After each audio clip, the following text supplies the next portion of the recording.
Okay, guys, we are live. For those listening at home, welcome to the Live from the Sword Coast podcast. My name is Kevin Madison, and I will be your friendly Dungeon Master for this evening. Tonight, we will be continuing on our regular campaign using the Fantasy Flight trio of Star Wars games. Star Wars Edge of the Empire, Star Wars Age of Rebellion, and Star Wars Force and Destiny. With me in person tonight is one of the... Actually, everyone is a regular fixture of this podcast. We've got Steve here. Playing Askar, the Twi'lek bounty hunter on the warpath. Nice. And then we'll go with the order that everyone logged in. So, Jeffrey?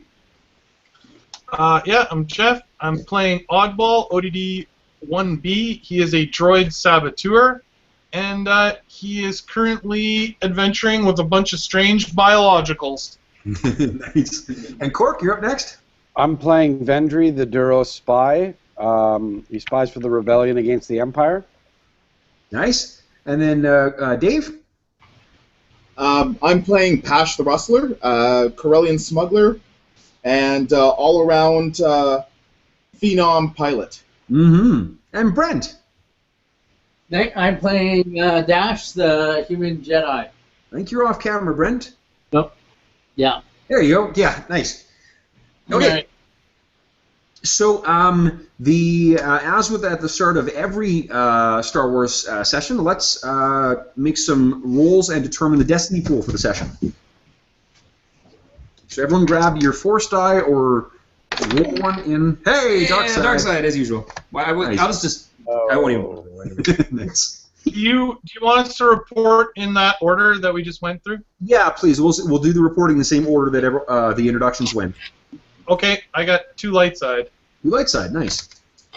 1 dark side. Nice.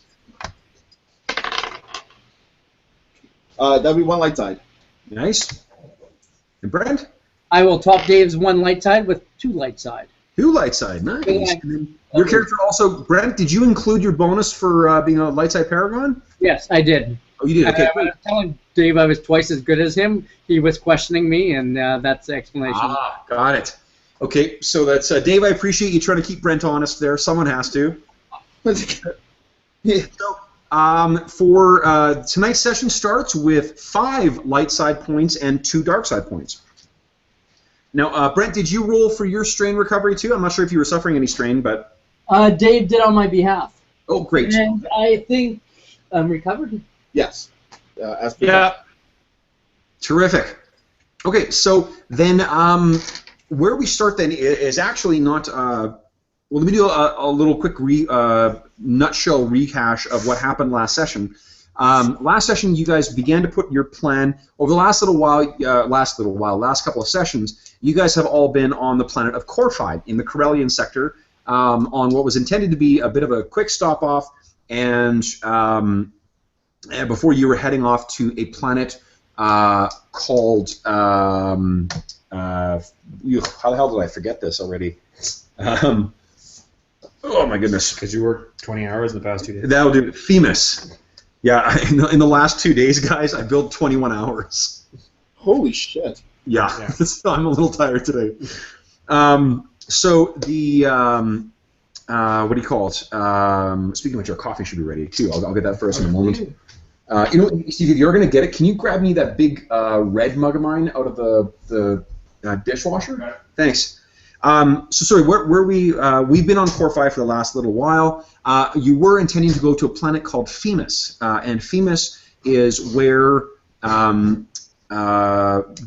with the assistance of the holocron that he discovered on that abandoned like 4,000-year-old ship, identified Themis as a place where he may be able to obtain a Kyber crystal, a crystal to be able to power the housing of his lightsaber, a double-bladed lightsaber that he found there.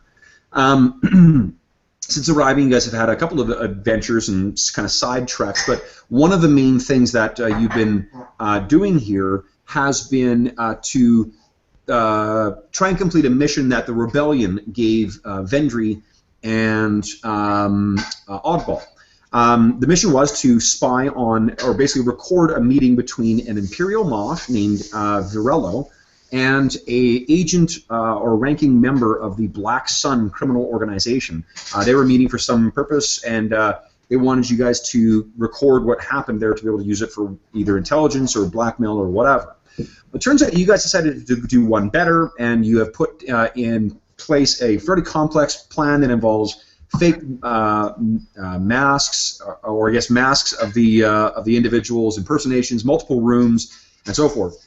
Last session, you guys met with the Sub-Vigo, the ranking member of the Black Sun, and unfortunately, I didn't bring the goddamn notes up, but whatever his name was, it went a mixed bag, and ended up with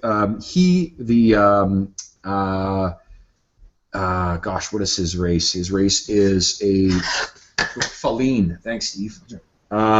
He's a Faline, and his whipped bodyguard ended up fleeing the exotic resort, the Castle Pine Lodge, where you guys were meeting with him. However, at the all was not lost. You did manage to get some, I guess, some intel out of him, and you managed to not disrupt the planned meeting with the Imperial Moth, which now Dash is disguised as the Moth, or as the Faline. So where we last left was Dash, disguised as the Sub-Vigo, as his big green Faline. He was about to enter an elevator, and then he ran into the sycophantic proprietor of the Castle Pine Lodge, who came up and claiming he had a message that had been left for the other, I guess, the other guy. Upon reading the message, what Dash found was that another member of the Black Sun organization, a guy that that Pash and Oscara have experience with, a guy named Hrelub, a Celestin gangster, says that he wanted to meet with the Black Sun member before he leaves the planet, before he leaves Corphi. So that's where we left things last session. This session opens in the same dim chamber that we ended our very first session at. There are small candles that are burning in this chamber. There is no other ambient light. But in the center, I shouldn't say there is one other source of ambient light, and what there is in the center is a triangular-shaped object about yay big that has a soft glow to it. And it floats effortlessly about 3 inches above the floor. Sitting in front of this, shrouded in shadows, or surrounded, I should say, in shadows, and his face wreathed in shadows, is a tall but lean form dressed in a very, very dark brown robe. This being is leaned over, its arms and hands hidden in the folds of its cloak. Its face is wreathed in the shadows of shadows cast by the massive hood that hangs forward. And the only things we can see really stretching out from those shadows are 2 little bony points from 2 horns that hang at the side of this creature's or being's face. We hear sort of ominous music playing in the background as well too, lots of deep strings, and this creature begins to sort of rock back and forth. And as he does, the little triangular metallic object that is floating in front of him, which has really wild carvings etched into the side, it begins to spin. It begins to spin faster and faster until it seems like it's almost really just you're looking at a sphere instead of a triangle. And as it speeds up, the candles begin to the flames at the tips of the candles begins to waver, causing the shadows around the room to seemingly dance and twitch. Then, so the being suddenly stops, not suddenly, but he stops rocking back and forth and begins to lean his face back. And as he does more and more of his face becomes visible to us, and we see a very sickly, translucent humanoid face, clean-shaven, with a very slight kind of bluish tint to it, with splotchy bits of discoloration of brown at different points. And this being leans its face back, and all we can really see is from the nose down. And we can see that the horns are attached to big tentacles that seem to go back up into the head. This being raises its nose up almost completely, and there is a gust of wind, and all of the candles go out, and just the swirling orb now, or the swirling triangle, as a glowing orb remains, casting light back. This being brings its lips back, and we can see the discolored, dark brown stained teeth, and it perfectly intones a single word: Themis. We then cut to a quieter scene of an elevator. There's only a single being in this elevator. No, there are, I'm sorry, 3 beings in this elevator. There are 2 short, squat, pink-skinned creatures with pig-like noses and wild, almost white blonde hair, who are speaking to each other in an agitated kind of squawk, or grunting or squealing. And then behind them is a tall, live, green-skinned creature, which is looking thoughtfully at a data pad that it holds in front of it. We then hear a bing as the doors to the lift open, and both of the porcine things kind of look up at the number that's displayed above the door or the doorway. They then look back at the green-skinned creature that is seemingly lost in thought, or at least in contemplation. I guess that's the same thing. Waiting to see what it's going to do. So let me ask you, Brent, what are you going to do? Can I just confirm that the 2 pig-like figures, one's Oscara and one is Pash? No, they're both. From what I recall, Oscara wasn't with you when you came up here. You came up by yourself. Yes, I'm in character, just taking shots at my colleagues here. Oh, okay. We noticed. But for a guy about to go and meet with an Imperial ranking officer, maybe now's not the time to crack wise with your backup. So, how did I acquire these bodyguards? They're not bodyguards. Remember from last session, when you went into the elevator, there were 2 Ugnaughts that were in there. They're not Gamorreans, they're Ugnaughts. Oh, okay. I was thinking Gamorreans. The Ugnaughts are looking at you like... You do not speak Ugnaught. Silence, you're disturbing my thoughts. This is your floor, actually. That's why the door's opened. Okay, I will exit. And are we meeting in Moth's room? Was that the plan, or? You were on your way when we ended the session last time. You were on your way to meet with Moth Virella. Right. Were we meeting in his room? Is the part I don't remember? Yes.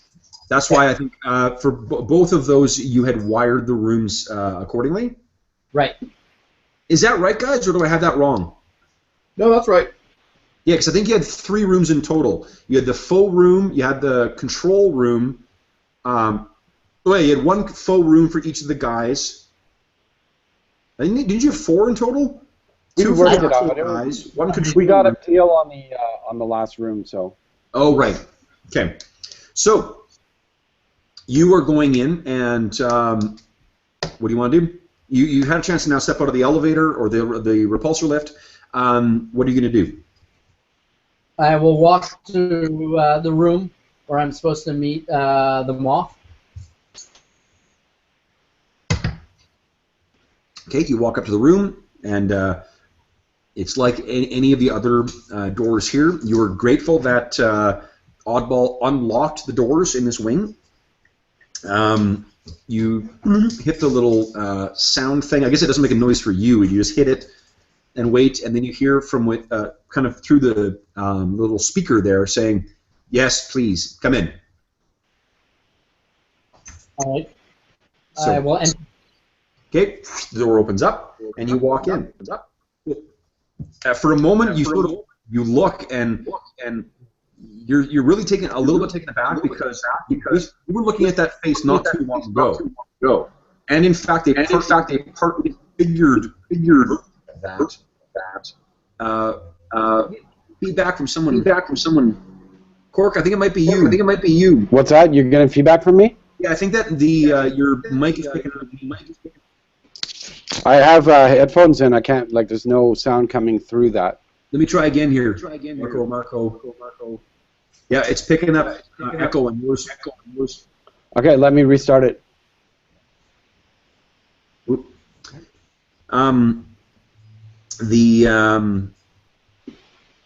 you were looking at, Dash, is you saw this face disfigured with some of its, nose and upper lip hanging away not too long ago.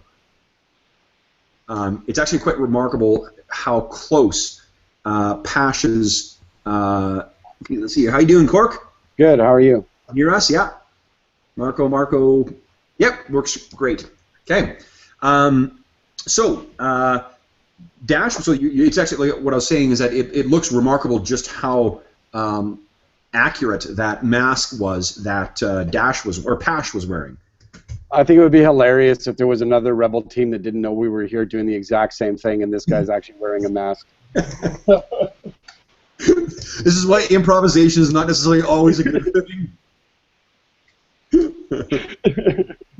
Okay, so you walk in, and the guy is a human with a very severe-looking, jawline and cheekbones. As much as he has tried to dress like a well-to-do kind of gadabout, his posture and the way he kind of holds himself and the intensity of his gaze screams, Imperial Navy. So he gestures for you to come in and says, "Please." Now, it's Zuvosh, right? Wasn't that the name of the guy? That sounds right. Yep. Zuvox. Juvox. Okay. Juvox, he says, "Please, Juvox, come in." Now, there is. I trust that we can dispense with the pleasantries. Of course, Moth. Let us get down to business. Did you say moth or moth? Moth. Okay. Although, if you like, we could make them Grand Moth. I mean, you're running this game, so we could. No, it's fine. It's just it's a really weird word, and I know it's been spelled. What do you call autocorrect loves changing it to moth instead. The female of the occupation is known as Mothra. Nice. Okay, so he invites you in, or rather, he sort of makes his way over to essentially an almost identical table to where Pash and the actual Zuvox were sitting. Not too long ago, about an hour ago, in fact.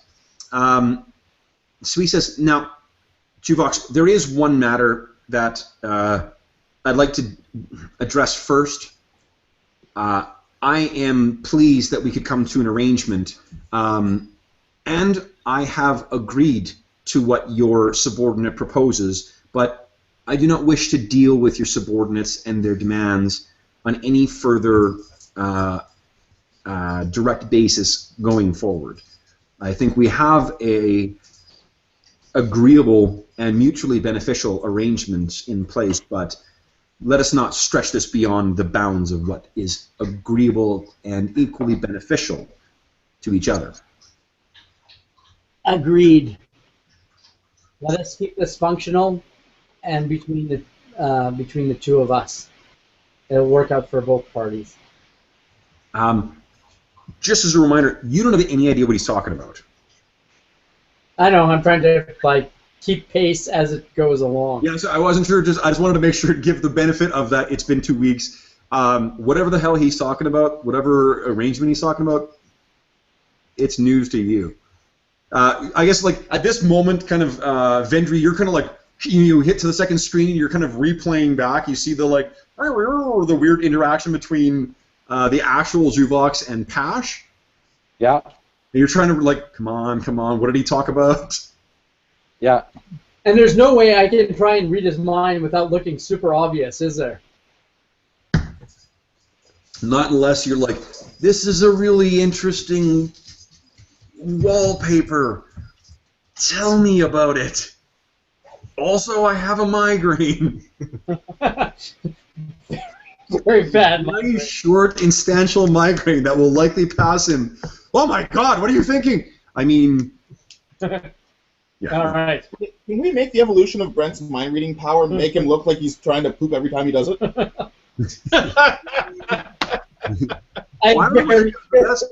dry motion that Luke makes all the time, that's exactly how I shit every time. At least we should make him roll for that. Yeah. Roll for poop.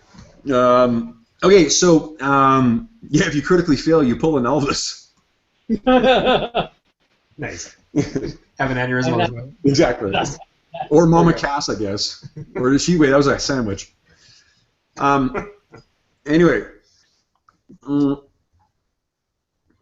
So, they says very well. Then, so, have you brought what you requested? I have. And I'll reach in and pull out the. I guess I'm picturing they look sort of like thumb drives, like a little data chip. Yeah, probably. Yeah, that's fine. So yeah, you pass it over.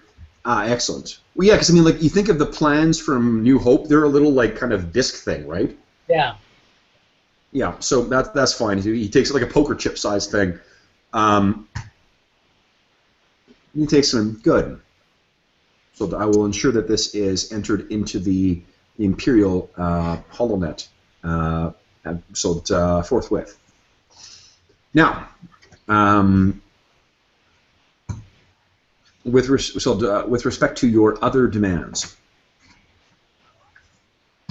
you said that you wanted to negotiate them in person. Well, here we are. He gestures to the table. Please, have a seat. Brent, would you kindly make a deception check for me, please? Don't ship my pants check? I'm sorry? Don't ship my pants check? Yep. So your deception, Brent, it'll be, let me see here. I'm going to give you, the difficulty will be 2 reds and 1 purple. I am going to give you 1 blue for the disguise, and I'm also going to give you a blue because you've at least got some benefit from having listened to what Zhuvox said the first time around. Okay. And several sessions ago, you also allocated me a blue for having done research with Asher on the Black Sun for when it comes to deceiving the moth. You know what I'll do, Brent? In fact, I'll give you a free upgrade for that. All right. So go ahead and make your roll. You know what? That seems very, very counter to my nature. So why don't I spend a dark side point and make that 3 reds? Boom. I don't even have that many reds on me. I can roll if you like. Okay, so, and I will counter and add I'll use a 4-point upgrade. Sounds good. So I'm now rolling 3 greens, I'm sorry, 3 yellows, 1 green, 2 blues against 3 reds. Purple hearts, blue diamonds. Go ahead. And hoping nothing catastrophic happens. Works for me. That's fair. Huh. Okay.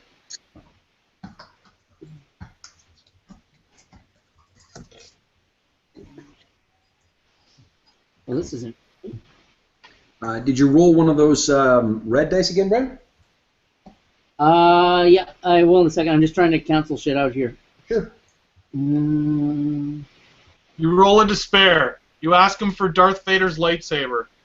Yeah. I demand. It was a Death Star. Do you have any Death Star? Oh. Yeah. Huh. Okay, so it is a very, very interesting roll. 3 successes. Okay. 2 advantage. Okay. 1 triumph. Okay. And 1 despair. Yeah. Hmm. Awesome. Okay. Wow. It was. I have no idea how to. Tell me again That's epic. The despair, the triumph. I know. What? How many advantage? 2 advantage, 3 success. 2 advantage, 3 success. Okay, cool. So, okay, then I'm going to bank both the triumph and the despair for the time being. We'll get back to those. That doesn't sound good, but okay. You don't like having the sword of Damocles hanging over you? I don't like the idea of despairs and triumphs cancel each other out. I doubt it. Yeah. Okay, so okay, then so you you feel that you're convincingly, or at least from what you're reading on the Moth, you have convincingly I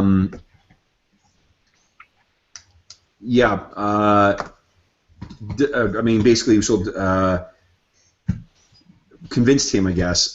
Convincingly convinced. I was trying to find another word other than convinced. You've convincingly passed yourself off. Sir, what's that, Dave? I have no idea what he's on about, so I'll try and be countering with money or something like that, because it's the most general benefit I can think of without being specific about shit I have no idea about. We want a TIE fighter, Brent. We want a TIE fighter. And Vendry is like, odd. Just be quiet for a moment. So then, okay. So what happens is he sits you down and says, "Very well. Now, why don't you tell me?" And he sits like with this, rigid, Imperial Navy. This is someone who has truly been indoctrinated into the. Actually, with his age, he may have actually began service during the Clone Wars, and has spent his entire career basically living through the New Order. I've got a better idea than money, I think. I will ask. I'll say the other terms are arms. You want? Sorry. I will ask him for heavier arms that are difficult to acquire that would help us deal with our enemy, the Hutt. Hmm. And you think that the Imperial Navy can simply dispense Imperial stores out to be used by criminals? Of course not. Of course not, Moth. But perhaps there are some older materials, say, left over from the Clone Wars that would go unnoticed from the storehouse. What if a truck disappeared? A shipment went left and didn't get. Sorry, what's that, Quark? I was just saying, if you had a shipment of weapons going from planet A to planet B, and we knew when that shipment was going to go, something could happen to that truck. There are backstores of Confederation of separatist weaponry that had been decommissioned at the end of the Clone Wars, but not disposed of. Perhaps one is lightly garrisoned. Perhaps those could be waylaid on their way towards destruction. But if there is a favor that we would ask of you. But of course, Moth. I would expect nothing less from a man of your stature. So you are well traveled, and this is on the far side of the galaxy, but along the Rima trade route. You are aware, of course, of Terrace, are you not? We are. You're aware of Eriadu, correct? Yes. The home planet of our dear departed Grand Moff Tarkin. Have you heard of the chaos wrought at the Eriadu shipyards? Such information may have reached my ears. Well, it has reached my ears as well. There are suspects which Imperial intelligence has identified. And he reaches into his pocket and he brings out a little holodisplay. He places it in the middle of the table. And he says, there are 2 rebel operatives who we wish to interrogate and are of the highest of priorities for members of the Imperial apparatus. And he hits the thing, and Vendry, you're looking at your face. Vendry suddenly starts slowly putting things. He keeps his eyes on the screen, but he starts like unplugging unnecessary equipment and putting it back in the bag. Nice. He says this. Totally cashing in on this too. This alien scum was one of the 2 parties responsible for uploading a computer virus which ran havoc in the shipyards and allowed other operatives to no, they're not aware of that. Sorry, uploaded a computer virus seemingly as a prank to cause chaos and destruction. He was assisted, and now you're looking at a picture of Oddball, by a modified 2-1B droid that went rogue and escaped and may have been involved with the destruction of the Death Star. These 2 rebel scum are of the highest importance to members of the highest rank of the Empire. If you turn me in, our friendship is over. Want some money?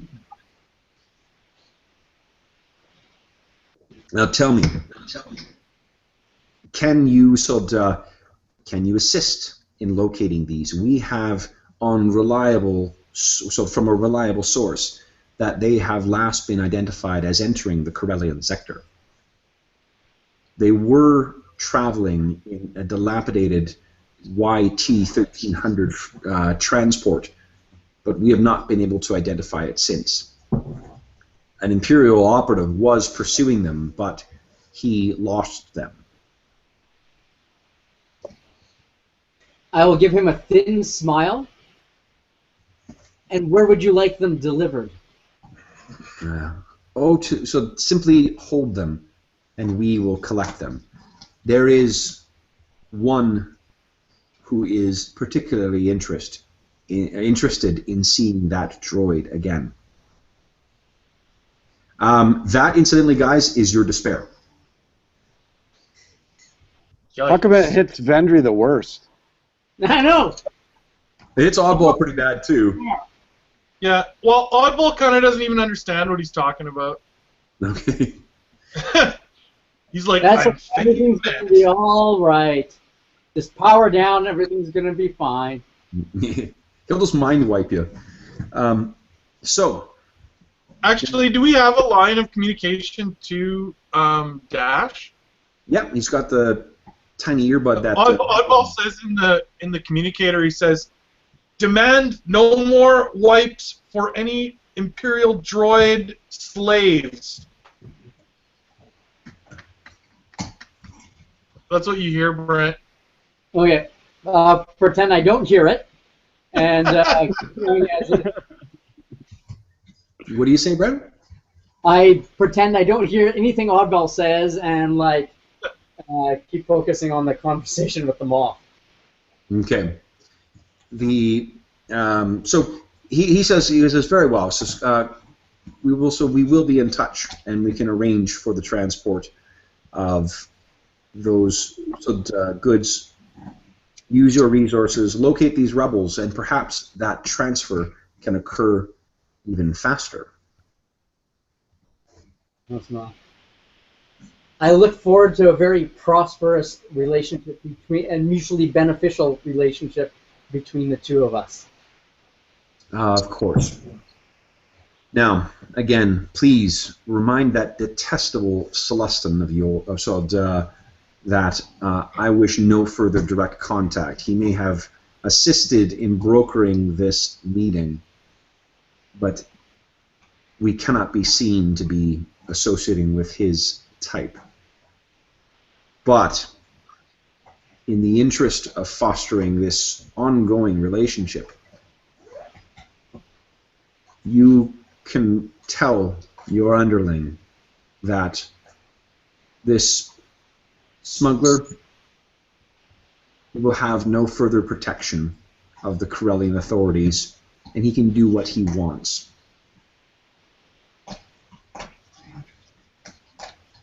I'm sure that will please him very much. Thank you for your generosity and understanding. The Empire is nothing if not understanding and giving. So, what are you doing? Once I get out of here, I'll be going in my... Well, I will be on the outside very calm, and then inside going, holy fuck, holy fuck, holy fuck. Because we just identified 2 crew members who he knows of, a third one who's wanted, and a third guy, a sultan known to both our parties, who can totally make this, who can interrupt us and totally say, this was a scam, pretty quickly. Yep. So, what are you going to do? You head back to, I'll say head back to the control room. So you walk into where everyone else is. You guys have all had a moment to kind of process what's happened. Incidentally, Varello seems to be pretty much packing up and getting ready to leave right away. So I'm not sure if you had any plans to do anything to him or whatever, but he's going to pack up and leave if you guys don't do anything. He's going to head back to Imperial Fleet. I think we should let him go. Everything we need. What's that, Brent? I think we got everything we need from him. Okay. So you guys, excuse me. Do we have a way of contacting him? Like, does he give us his comm link or something that we can actually contact him later? He didn't. Yeah, he assumed that you guys that he and Zuvok already had the line of communication somehow. Because if we still have the option, maybe we should set up a new secure line of communication because our one is possibly being compromised. I'll say that that's coming through before you leave, Brent. So Dash. Yeah, I won't relay it as being compromised, but perhaps we should have a personal channel just between the 2 of us. For all future communications. That is your triumph. Yes, of course. That would be prudent. So he gives you what he called you basically got a direct line to the Moth for in that one context. So you leave, Brent. You get back to the room. What are you guys doing? Oddball is like, he won't shut up. He's like telling Vendry and everyone, he's like, did you see that? We are famous. We are the most famous rebels in the whole alliance. Like, I can't wait to get back and tell everyone. And Vendry is like packing shit in the room up, and he just keeps saying to Oddball whenever Odd says something to him, he just says yes and packs more shit, and then Odd says a bunch more shit, and he's like, yep. Love it. That says we're not done yet. Shit. And also that mask of Vendry's face that he made, is that done now? Is that done off the scanner? Yep. Okay, I'm just going to package that in with my stuff so it doesn't crush, and just keep that as a thing. So there's a weird moment, not a weird moment, but there's a kind of a pause as you're packing things. You kind of look at your face, and there's a moment of just like, you are causing me all sorts of problems right now, and then close it up. Okay, as Dash is taking off his face, he says, "We're not done yet. There's a Solstin somewhere around Celestin. Who could ruin this." Right? Dash. Yeah? Right. Celestin. Sorry, Celestin. There's a Celestin around who could ruin this. Pash, do you know who he's referring to? Pash, you remember this was a couple sessions ago. I talked about there was a guy named Relub who was kind of a gangster in Corfi who claimed that he had contacts to the Black Sun. You've worked with this guy before, so you're at least on a sort of like nodding and grudging acquaintance or grudging respect kind of basis. Maybe you don't respect him, but at least he is aware of you. You have given this guy a black eye too. In the course of collecting one of your bounties, you gave this guy a black eye. Good. You weren't collecting a bounty on him, but it was someone else. But in the way. He got in the way. So, right. So, Pash, you do know who this dude is.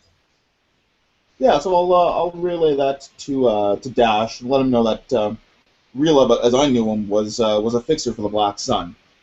That's pretty much the extent of what I know. But if you need me to get a hold of him, I can see what I can do. Yes, because it sounds like he's both hunting you, has the Empire's permission to hunt you, and could screw up our arrangement or tip off the moth to our deception.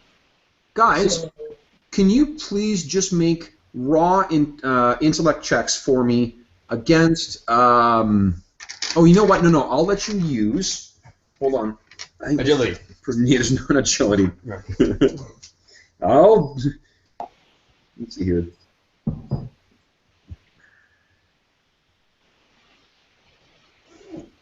If you have any, so this is going to be a bit of a fucked up roll.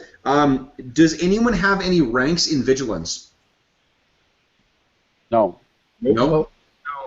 Okay, then just raw intellect, please, against an average. 2 purples. So if my intellect is 3, I rolled 3 green. That's right, yeah. Against 2 purples? Yes, 2 purples, please. Vigilance, no. Yeah. Whoa! 2 advantage and a 1 advantage. What is it? Yes. Yeah. I got 2 advantage. Okay. 1 advantage and a threat. 1 success, 1 advantage.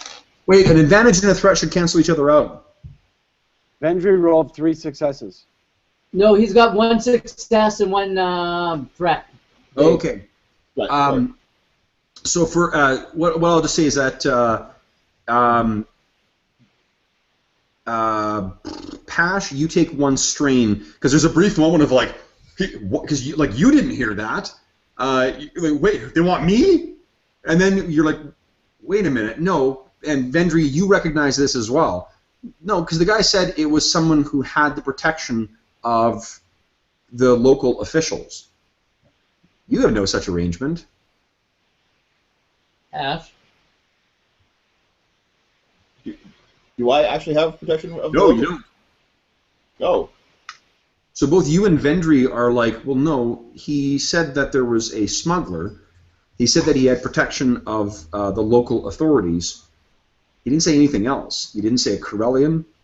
He didn't say that it was someone who was in a ship. They just said local smuggler. You know what? I'll when we get back to the I've got a plan. Actually, I don't know if this works, but if Pash is not being directly hunted, perhaps he could take a look-see and see who that is. We have 2 faces who really can't show themselves outside of the ship anymore. Okay, one thing I'm gonna I will let you spend a light side point to undo this, but you told me you destroyed that face, Brent. You tore your face off? remember that data pad said that you to contact them. It was Relub who said to contact him. I'm not sure if you want to maintain the mask in the event that you need it, but I will let you spend a light side point to take that back. Sure. I thought I said take off the mask, but... Sorry, I heard tore off. Oh, okay. I think I heard tore off too. Okay, that's fine. I will spend a light side point to take that back. We got 3 dark side and 4 light side, guys. So, okay. So sorry, Brent, I interrupted you. You were saying? My thoughts are that we've got 2 people hunted by the Imperials. Those 2 people should definitely get back to the ship. And I can make contact with Celestin. And perhaps from the ship, Oddball can hack the city's computers or database or security cameras or whatever they may have to see if you can find out more information regarding Relab, or however I pronounce his name. Is there not an easier way to do that? Like, you know what? I can try. I don't have a direct way of. Oh no! Do I have a direct way of contacting him, or was I just told to contact him? No, you have a way of contacting him. So let us come up with an ambush. And what do we want to do with him when we get him? Make sure he never contacts Imperials. We can could we hold him somewhere. We could try and dress him up in knock him out and dress him up in a Vendry mask, and then commit some fucking obvious rebel shit, and then like contact him and say we found your rebel, and then they tear off the mask and oh my god, it's him all along. We could, yeah. Well, we could. I like it. Wait, at some point, there'll be a difference between Imperial jurisdiction and Corellian jurisdiction. So if we could get him arrested for a local crime, it would take some time for the Imperials to extract him or realize what happened. Delay. Well, that's not actually accurate, Brent, because the Imperial, there's not like bureaucratic delay. The Imperial gets what it wants. Remember, in particular, can I read the Bill of Rights? That's persuasive after blowing up Alderaan. Remember that Alderaan was a core world. Like that was, it's like it's sort of the equivalent of like deciding to like annihilate, say, like Boston. And then being to New York, like, hey, you wanna cause trouble? Yeah, point taken. Does our ship have a holding cell of some sort? It does not, but you could probably, you've got a pretty handy mechanic who could probably jury rig something similar. Okay. The other option would be, I'm sure this world of wilderness and ice has somewhere remote where we could leave him and take him a while to reach civilization. Well, hold on. If Relub's a fixer for the Black Sun, why don't we just sell him to the Hutts? Make a little money on the side. Because the Hutts have a bounty out on one of our friends. Right. I mean, maybe we don't send that particular friend in. Wait, Pash might be onto something. Do you think you could trade him for your bounty? That's a great idea. Interesting. Say again? Because Pash has a bounty on him from the Hutt. Maybe you could trade and say, hey, in exchange for the bounty on me, I don't have the money, but I do have a ranking Black Sun member. Yeah. Remember that these aren't, like, they're not necessarily at hot war with one another. Like, as I said, like, the Black Sun and the Hutts in places like this will have, certain areas where they control and whatnot, too. It's possible that if this guy is really valuable to the Hutts for some reason, but just grabbing someone just because they're a member, of the Black Sun, that may be more trouble than it's worth for them. Right. But as a fixer, you have strategic knowledge, wouldn't you have? Possibly. As I'm saying, possibly. It really, you guys don't know how badly the Hutts necessarily want this dude, or whether he's pissed them off. But keep in mind that like the Black Sun and the Hutt cartel, they are criminal enterprises or whatnot too, but their business is first and sort of foremost. Right. And from and Dash says it from my perspective, we definitely don't want him contacting them off and tipping him off to something gone wrong. Oddball says, why don't we just wipe him? We can't. That would make us no better than Imperials. Well, the Black Wizard can wipe people, can't he? Why can't we wipe him? Because he's evil and we're not. What if we get into the rebellion and the rebellion could maybe interrogate him? Maybe the Alliance has use for him. And if there's anything useful, maybe they'll consider helping us out with our bounty. No, you know what? I'm with Oddball with this one. I think we can wipe them. Wipe them? No, I can't agree with that. I think there would be value in giving him to the Alliance. They would probably... Oddball means, like, just erase his memory, right? He doesn't mean kill him. Guys, I'm not sure that the Alliance has any... Like, what value would he be to the Alliance? Other than potentially causing problems for the Alliance with the Black Sun. Yeah, and you would know that what Oddball means is like erasing his memories. How do we accomplish that, though? Well, that's why he said, well, I'm pretty sure the Black Wizard can do it. Can't you guys do it? No. Can't we go with a good old-fashioned lobotomy? No. I know a guy. Dr. F.R. Eman? What if we just send him very, very far away then? Yeah, that could work. Just keep him locked up on the ship for a while. That could be very non-beneficial to us. Oddball could use a human no, he's not a human. What is he?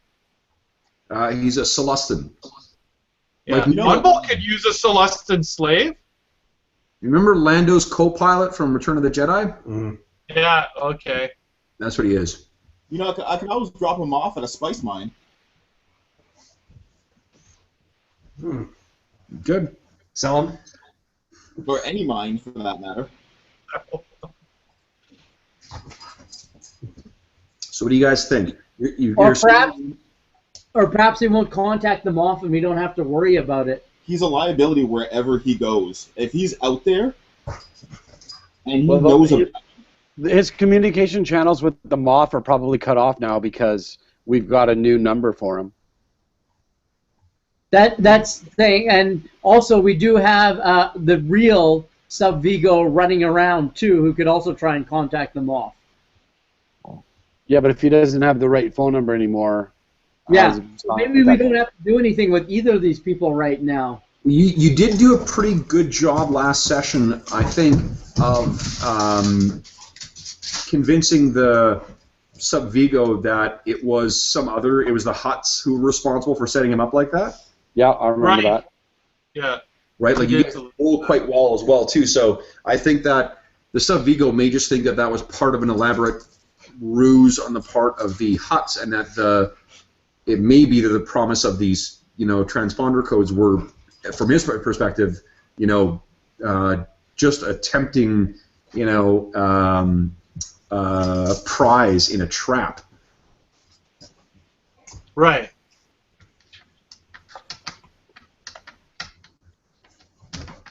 And yeah. Well, we might be okay because we got the new method of communication. The Moth doesn't like the other guy anyway, so the chances of him wanting to take a call from him are non-existent. With the new number, they might not happen at all, and he'll probably talk to his boss, who will say it's all been a part of the, it's all been on a ruse from the Hutt. So we might be okay without having to venture any to deal with this any more directly. I don't think we need that. So we either ignore him, or we go kidnap this Celestin. Why don't we just take a vote? I would say I think our best interest is to make use of these codes and let this lesson go. We don't know what to do if we have them. We're just getting in over our heads. What about this, what do you call it? The plan that's been approved? All we know is that he's been approved to go after a smuggler. We should probably find out who that smuggler is. I'm just saying, we can't do that without him. So, well, you know what? We can carry him around for a bit. There's no harm in it. Oddball, could you fashion a bit of a holding cell on the in the cargo docks? Yeah, I could try. Sure. I think that'd be probably pretty easy. I mean, even like one of the rooms with a disabled lock or a one-way lock is something relatively easy for you to jury rig. Dash has volunteered to share his room. Not Dash, Cash. That's a Freudian slip there, Brent. Yeah, you saw something in that Celestin that really just sparked something inside you that you thought was long dead. The Jedi are not a great relationship. Is this going to be the Brokeback Mountain episode, or? Really? I think we need to go nab this guy and then get off this planet. Okay. Oddball looks at Vendry and he says, "We are way too famous for this planet." All right. Yeah, Brent says he agrees. Okay. So what are Oscar? What are your thoughts on this? I like the idea. Do you want more coffee? Sure, please. Is there more coffee? There's a little bit more. Yeah. Okay. Yeah, what's your vote, Oscar? I like the idea of selling to the hut, but whatever. Yeah, let's do that.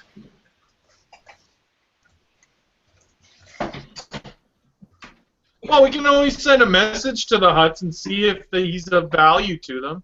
Right. Do they have a hut hotline? Yeah, the hut hotline. 1-800-HUT hotline. If you have a hostage to sell, please press 1. Price opportunity, please touch 2. Just use the hotline. If you are looking to sell a spider monkey to me, we already have one. Why don't we just use the contact line for passive bounty, and we'll just offer this guy up and be like, "Hey, is this who you're looking for?" I'm down. I think we need to get this guy.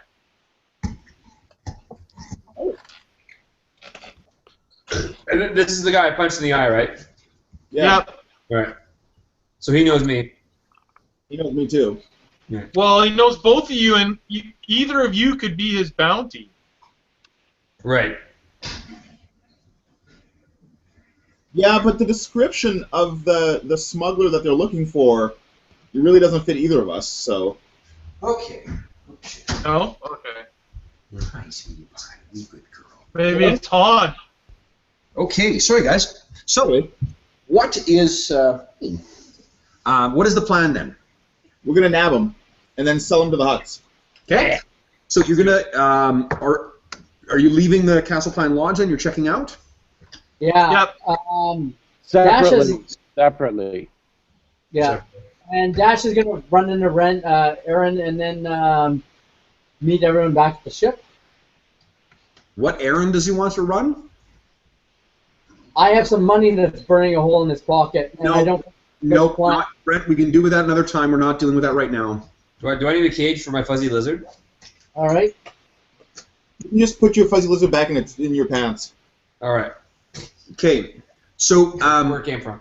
You what do you call it? How are you guys? So describe for me how you guys are leaving the Castle Pine Lodge. Oddball has taken some towels or sheets or something from the room or curtains, and he's like wrapped himself all up like it's a disguise. Okay. Nice. He looks kind of ridiculous. Is he going out the front entrance then, or what? Sure. Okay. He thinks his disguise is fantastic. Okay. Okay. The guy at the front desk wants to really do something, but he's distracted by some, highfalutin folks who are checking in, so he is just, not able to really get away and deal with that. How about the rest of you guys? Vendry is packing up the last of the equipment that he's going to take back, and the equipment that he's not taking back, he's going to put into the shower and just fry the equipment, and then he's leaving with the bag, wearing the uniform of the hotel, and slipping out the back way and heading out to the ship. Okay. Oscar? What am I going to do? I guess I'll pack up my fancy duds nicely and get some food for my lizard. And, yeah. Where are you getting the food from? You mean, how are you leaving the Castlebine Lodge is what I'm interested in. I guess I'll just sort of wait for an opening where those guys aren't going out, and then I'll just go... Are you wearing your same clothes again, or are you putting your... Because I think you... Maybe I will wear the fancy clothes. Keep wearing the fancy clothes. Dude, you never get to wear that kind of shit, so you might as well soak it up while you got it. Yeah. Dash, how are you leaving? I'm going to sneak out through the kitchen. Okay. And Pash, how do you leave? Pash is going to disguise himself as a chauffeur, and basically pretending that he's on his way to pick up a VIP.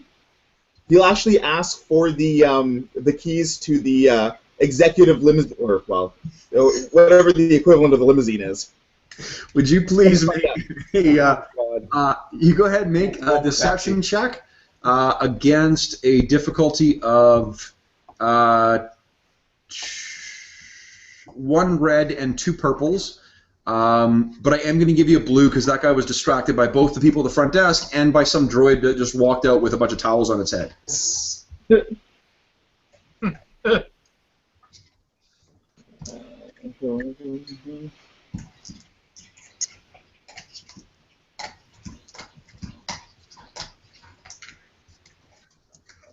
Well, there goes nothing.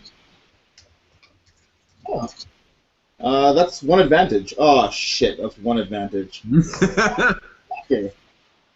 Okay, so you go striding up to the front desk and you make the request for that, and then he he sort of is doing a million things at once, and he's like, no. He's like, yes, of course. And he goes to grab the what would be, I guess, the keys or the activator switch or click or whatever. And he's like, of course. And then as he's about to drop them into your open palm, he looks up and sees you and looks, and he sort of is pausing for a moment. He hasn't quite reacted, but what are you going to do? He has you a moment to try and do something. I'll say to him, look, I'm your new driver. Did nobody tell you that I was going to be here? Look, we've got a VIP on the way. And unless you want a really unhappy customer at this desk in 20 minutes, I suggest you just throw the keys over. Okay. The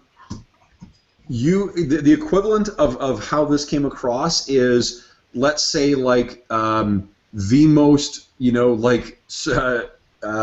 street-sounding individual walking up to like the Beverly Wilshire and trying to like demand keys to a $500,000 vehicle. And then be like, no, but really, come on, you've got something. Like, it's so like the place that it's actually drawing attention from some of the other people who are standing around. Like Eddie Murphy. Yeah, really. So you realize that he's not buying this whatsoever, and he may actually be looking to call security in a moment. All right, fine. Look, don't worry about it. I'll use my own vehicle. Thanks for nothing. Okay. There's enough. So the advantage, you don't succeed, but he doesn't actually call call security on you. You're able to sort of walk out and be like, I gotta work on that. So You guys rendezvous back at the Argent Shadow within. Not quite, Kev. Before we go, Pash actually has business with Victor. Okay, what business does he have with Victor? Well, Victor had some information for Pash, did he not? A job, if you will. Sorry? A job. Oh, he had information on a job. Yes, I mean you could contact him. You can either go directly there, or you could contact him if you like. Also, I think we should sell him back a face changer that's been slightly used. Because that thing was pretty expensive. We could get some credits back there. Slightly used. It's got bits of Feline nose, jammed in the gears. Yeah. Pash will look at Vendor and be like, "Look, you got to clean that thing out. I mean, look at it." What I'm going to say is because you guys sort of I'll let you get back to the Argent Shadow first. In the event that because Dash did make it clear that he wanted to do some commerce as well, and he doesn't know anyone here. So what I want to say is you guys all sort of meet back there. Asher has been sort of keeping holding the fort. I was going to joke and say that Asher was locked in one of the rooms that you forgot about because we've completely forgotten about him for the last 4 sessions. But he's there. I think he basically walks around about 4 or 5 feet behind one of our characters and never does anything. Yes. So you guys all arrange back. Remember like a closet gambler or a party guy. We just don't know about it. We'll get back to the and they'll be like this, big social. Yeah. He's always like kind of off on his own adventures in the background. He walks by and he's got lipstick all over his face, and he's got a leather or a feather boa around his neck. You're like, what are you doing? He's like, nothing, and then carries on. So you guys all arrive back, and remember again that Purify is kind of a what do you call it? It's a frigid planet, right? It's an Arctic planet. So you're all bundled up, and you've all ridden your speeder bikes back to the Argent Shadow. You get in, and Pash. You said you were going to contact Victor. Yeah. Okay. So you, what do you call it? Try and contact or send out try and contact him on the HoloNet. His wife answers. What is his wife's name? Celine. Celine? Yeah. Okay. So Celine says, Hella's Emporium, or Hella's Outfitters, sorry. Hi, Celine, how are Is that you? Yeah, it sure is. I think I've caused enough trouble for a good long while. I just wanted to say goodbye to Victor. Oh. Well, you've missed him. Victor is off. He has business. Oh, did he say where he was going? She kind of looks and says, well, I suppose it was you know what type of business. The type that, well, you know. What you take from this, I'm not going to have you don't have to roll for this. He's probably picking up a smuggling shipment. Right. Celine, when do you think he's going to be back?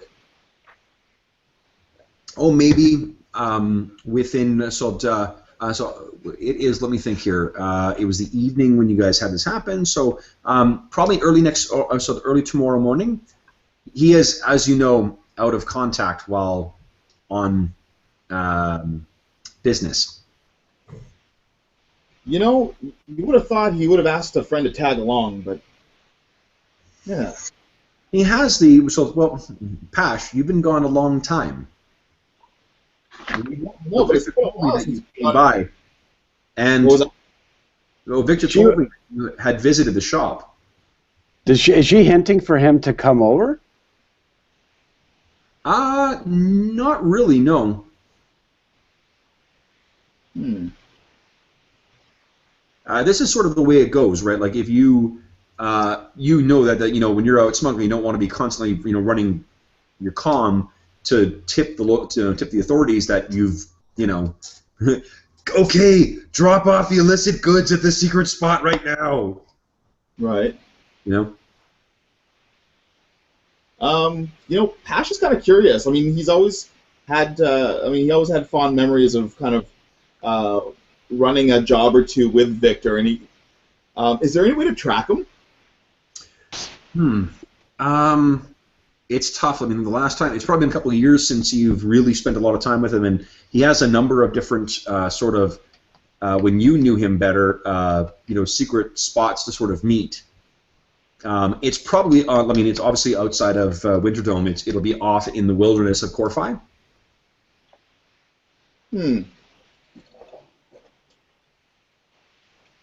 Tell me more about, so what would be your sort of your plan for trying to narrow that down? How would you, apart from like showing up at each of them, a montage like him arriving on a speeder bike and going when no one's there, and then going off again. I'll see if I can narrow anything more down from Celine.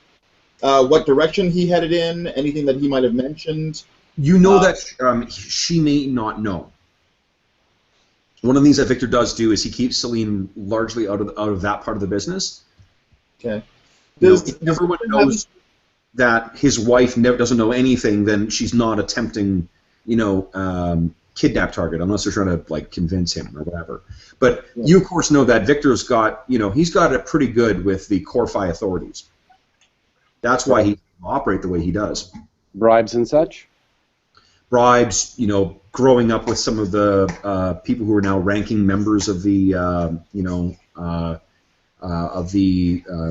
security apparatus, or just knowing what, avoiding, bringing certain kinds of goods in. There are some goods that are brought in just because, taxes are just too fucking high on cigarettes or whatever. There are also people who are bringing in, like, dirty bombs and whatever. So... yeah. Is there anything that Victor deals in more than any other? Say again? Is there anything that Victor deals in more than any other? Not really. He's sort of like one of the reasons why you got to know him in the first place is he's a pretty great go-between. In some ways because Corfi isn't directly on one of the trade routes, but it is fairly close to it. So it makes it an easy hop to be a little bit, subject to a little less of the Imperial or Republic back in the day spotlight, but still being able to go back and forth and around in the core. Would anybody at the cantina know? I mean, I know Victor wouldn't make his jobs public, but if it's a smuggling thing, people would talk about, because I mean, you bring it in, you have to shop it around, which means you put the word out to potential buyers. That might be someone he would go to afterwards. If he's meeting someone in the wilderness, it's very likely that they're arriving from off-world, going to dump the cargo and then boot again. I'll have Oddball see if he can triangulate from the spaceport. If he can hack into the spaceport and locate all of these ships coming from off-world that are landing outside of, to try to triangulate with the locations that Pash would know that Victor would kind of operate in. The other thing, so the transponder that would be associated is likely turned off. Otherwise, it would be really easy to see where the smugglers are landing. Yeah. Any historicals? He got a few though. That's the thing. Is how do I narrow it down? The wilderness spots. What about wilderness drops? Does he have many wilderness drops? Like he's on a lot of drop sites, but maybe he's got a particular cabin in the woods, or all of them would be that kind of would be out of the way places. There's probably only a handful of them, but I mean like that's sort of where he goes. What you know is that he does, like the way he runs security is he brings a minimal amount of electronics in with him to these remote locations. He shuts them all down and then waits to monitor. Victor has managed to reach the right age he's at and stay, out of the, and avoid any kind of trouble or whatnot by basically being very, very cautious. So what he'll do is he'll arrive, he'll shut everything down, set up a sensor, track the one ship as it comes down, do the transaction, and then get the hell out. Is it possible to triangulate the location of that equipment? Not on a planet. I don't think on a planet like Corfi, and not necessarily with the sensors that you've got access to. The ship sensors are they're relatively powerful, more powerful than like a hand scanner, but it's not really able to filter through because you're not even really sure what you're looking for. Pash is at a loss. He might just wait until Victor gets back. Okay. What else are you guys doing? You've got what do you call it? You've got basically, I guess, till it sounds like morning is when he's going to be coming back. What do you call it? There is the contact information for Relub. If you wanted to try and get him and sell him the huts, are you going to do that now or what? Yeah, let's do it. Like, we're going to get so much more... Not if they want him. Yeah, but they might not want him. And then we let them know that you're still alive because they think you might be dead because your old ship is no longer around. So if they haven't seen you around in a while, they definitely know that Pasha's alive and trying to trade some guy that may or may not have value for him. We're definitely keeping someone dangerous on our ship, and we're also extra, letting the Black Sun know exactly who we are because this dude will be on our ship from the Black Sun, and we'll have a better idea of who we are. I can't try to use this guy to get better sister. Positive shit coming out of this. Actually, it is a rival. It's a rival organization. It's not the Huts. It's a different organization that has area controls where your sister is. Right. It could very well be the Black Sun.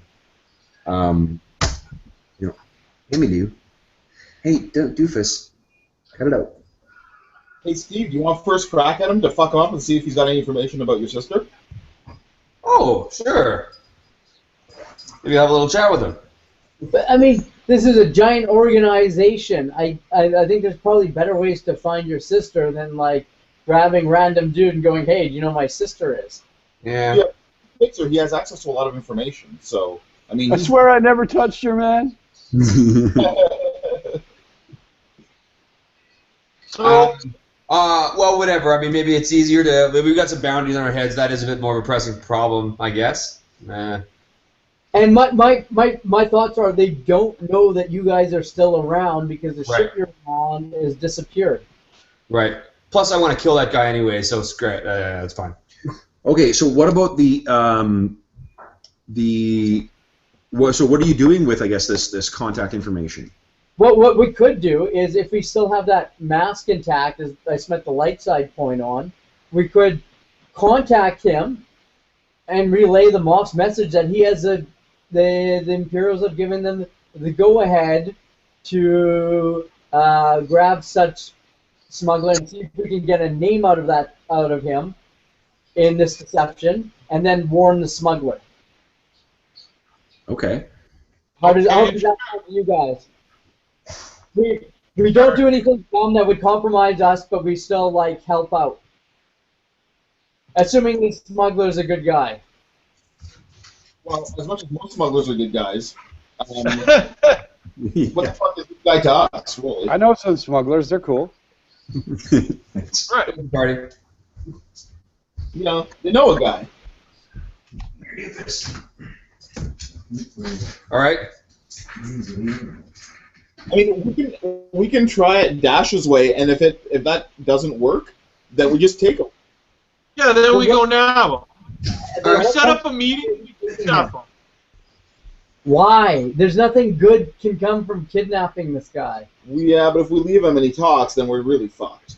Yeah, but the sub-Vigo can talk, and he's not allowed to talk to the Moff anyway. The Moff does not like this guy, we've established a new way of communicating with the Moth. It's unlikely the Moth would take one of his communications. Well, I mean, if you can relay to him, and we feel like after you've talked to him, there's no way he's going to talk to the Moth, then we'll leave him alone. If we think it's gone south, we're kidnapping him, and you don't get to stop us. You know, one thing I guess I could just point out again. Remember that this guy is Relub is inferior to Zhuvox in the Black Sun. Right. We could just give him an order. Yeah. Okay, so let's do this. We can do it from the ship, and yeah, I can do it through Can we do it through a remote contact through a holo display? Oh, of course. Well, that's the contact information you've got right now. All right. I mean, really, Oddball and Vendry, it's entirely up to you because it's your asses on the line. No, this guy's not after us. He's after you, or We actually. don't know who he's after. Yeah, sorry. Yeah, The Empire's after us, Dave.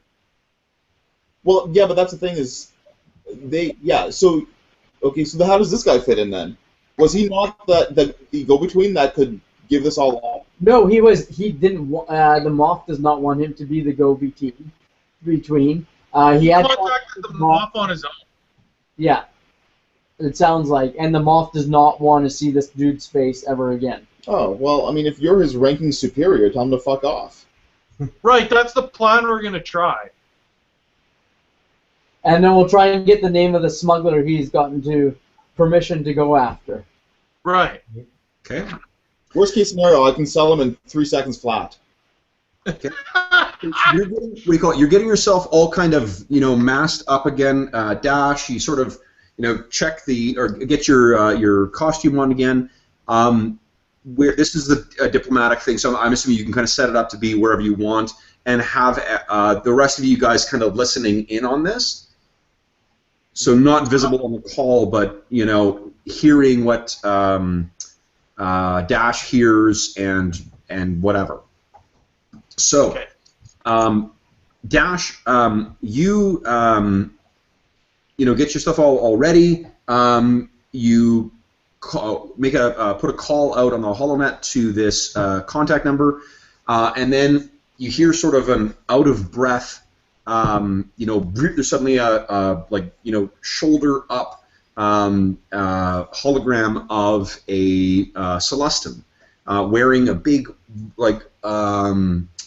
furred kind of fur-rimmed cap, and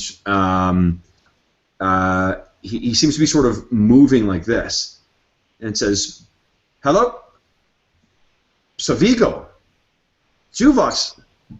I didn't think I was going to hear from you." You are here. I was going to hear from you. I don't want to do it all in Celestin. So he's speaking basic to you. You are hearing from me. It is to your. I call you with good news. Good news. What is the good news? The Moth has agreed to help you with your problems. I was hoping to talk to you. I'm sorry for stepping ahead of things and taking the initiative. It's just that a very promising opportunity had advanced itself, and I could not let it go past. Explain to me this opportunity. Well, it's an opportunity that we could show you very shortly. You see, only about 20 minutes from now, we will be doing two things: scoring a significant financial victory for the Black Sun and eliminating a constant thorn in our side, a neutral party. You are not aware of him, but the frustrations that Victor Hellas has caused for the Black Sun over the years have been significant. We have a location where he is meeting a buyer to purchase a bunch of power modules, so many at such a low rate, and it's an independent third party that is of no interest to the Black Sun, and the Moth has agreed that we can take Victor's place in the local dealerships. So it's a significant victory for the Black Sun as well. And we will finally be able to kill that Corellian scum. And I have just spoken with the moth. So first of all, while you guys are hearing this, what is everyone's reaction as you're kind of hearing the little hollow guy say that? Well, I think it goes without saying that Pash basically saw red. He's now, like, he's on the verge of, like, climbing over Dash's shoulder to, like, inserting himself into the conversation. And he's like, no, wait. And so he's whispering to Dash to get the location. Ask him how many people are, like, what is the plan? Does he get the full plan and the location? Jesus. Okay. I have good news. Opportunity here. The moth has informed me that the Corellian authorities will no longer hinder you Correct. in your pursuit. That's what makes this so perfect. I've heard from the moth about this, Victor, and from you. I would very much like to meet him. Where is this meet going down? I'm not certain you could meet him. There won't be much left of him once we're done. Well, I would very much like to meet him before you dismantle him. You have to understand, there's 40 of us, and he expects to have arms resistance as well. If we could try to take him, but he is a quite determined opponent. I will add myself and my personal bodyguard to assist in this matter. Brent, why don't you make a deception check, please, against 1 red and 2 purples, please. All right. We don't have time to make a mask, do we, before this? Like, is it like make a Victor mask and then fake his death or something? From what this guy's saying, well, you needed Victor's, DNA or Right. genetic material at least. We're probably going to break this thing with the amount of mass we're making, guys. Yeah, and Was the it- ship gave me, I believe, an upgrade because.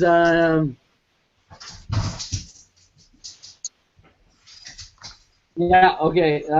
And I'm just going to give Emmy. Oh, nice! I get an upgrade and a blue dice from being on the ship. Yeah.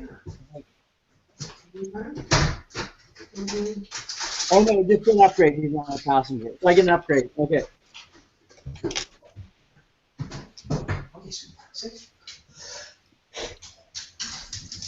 No, don't get me. Hey, do I get a blue dice for having a really good disguise? Sorry? Do I get a blue dice for having a really good disguise? Yeah, I'll give you a blue dice for that. Why, did you fuck up the roll? No, not yet. Not yet. It's optimism. Well, I might have succeeded. We'll see. I do have a triumph. I'm just trying to calculate their other shit that I've... Cancel. 1 triumph, 1 advantage. Nice. One triumph, 1 advantage. Okay, remember that triumph counts as a success as well. So 1 success, Nice. 1 triumph, and 1 advantage.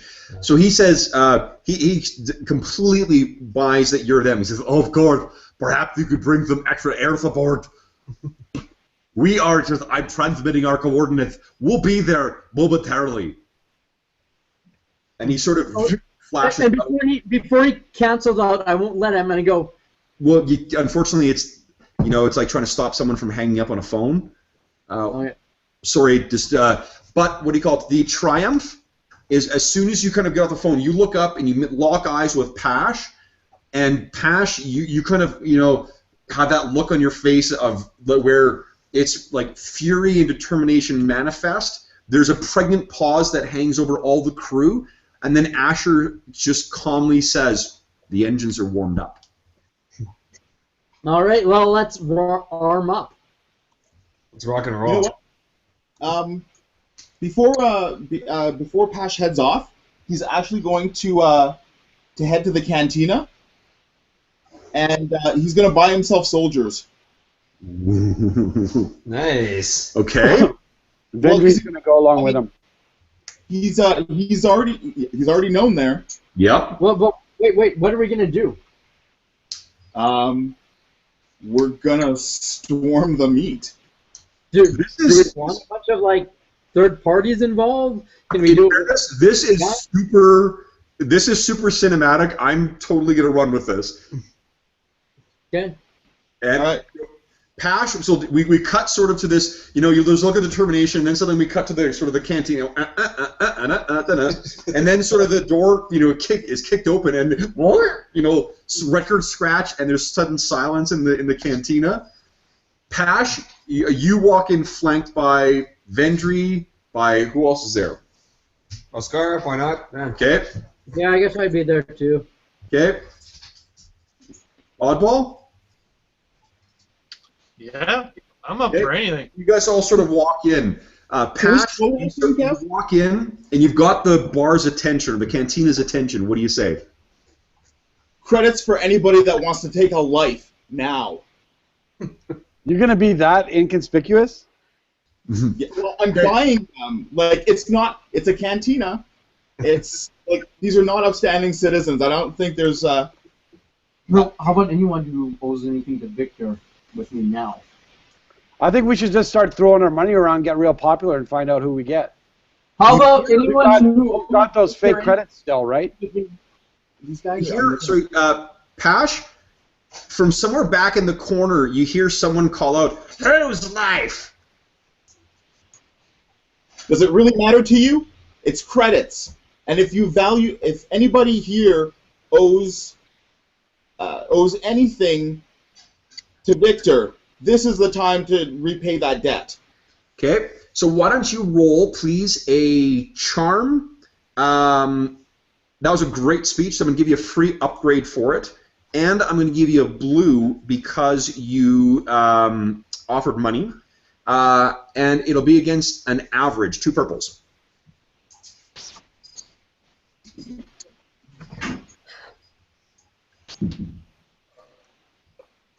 One more blue because you mentioned Victor.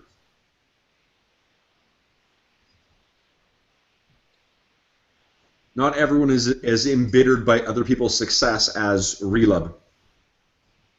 This is kind of obscene. It's 4 successes and 4 advantage. Wow. Boom. So slowly you can kind of picture the scene of, like, one guy stands, "I'll come for Victor," and then another guy stands up, "Yeah," and then another, and then another, and then another, and there's suddenly just a whole horde of people who are up.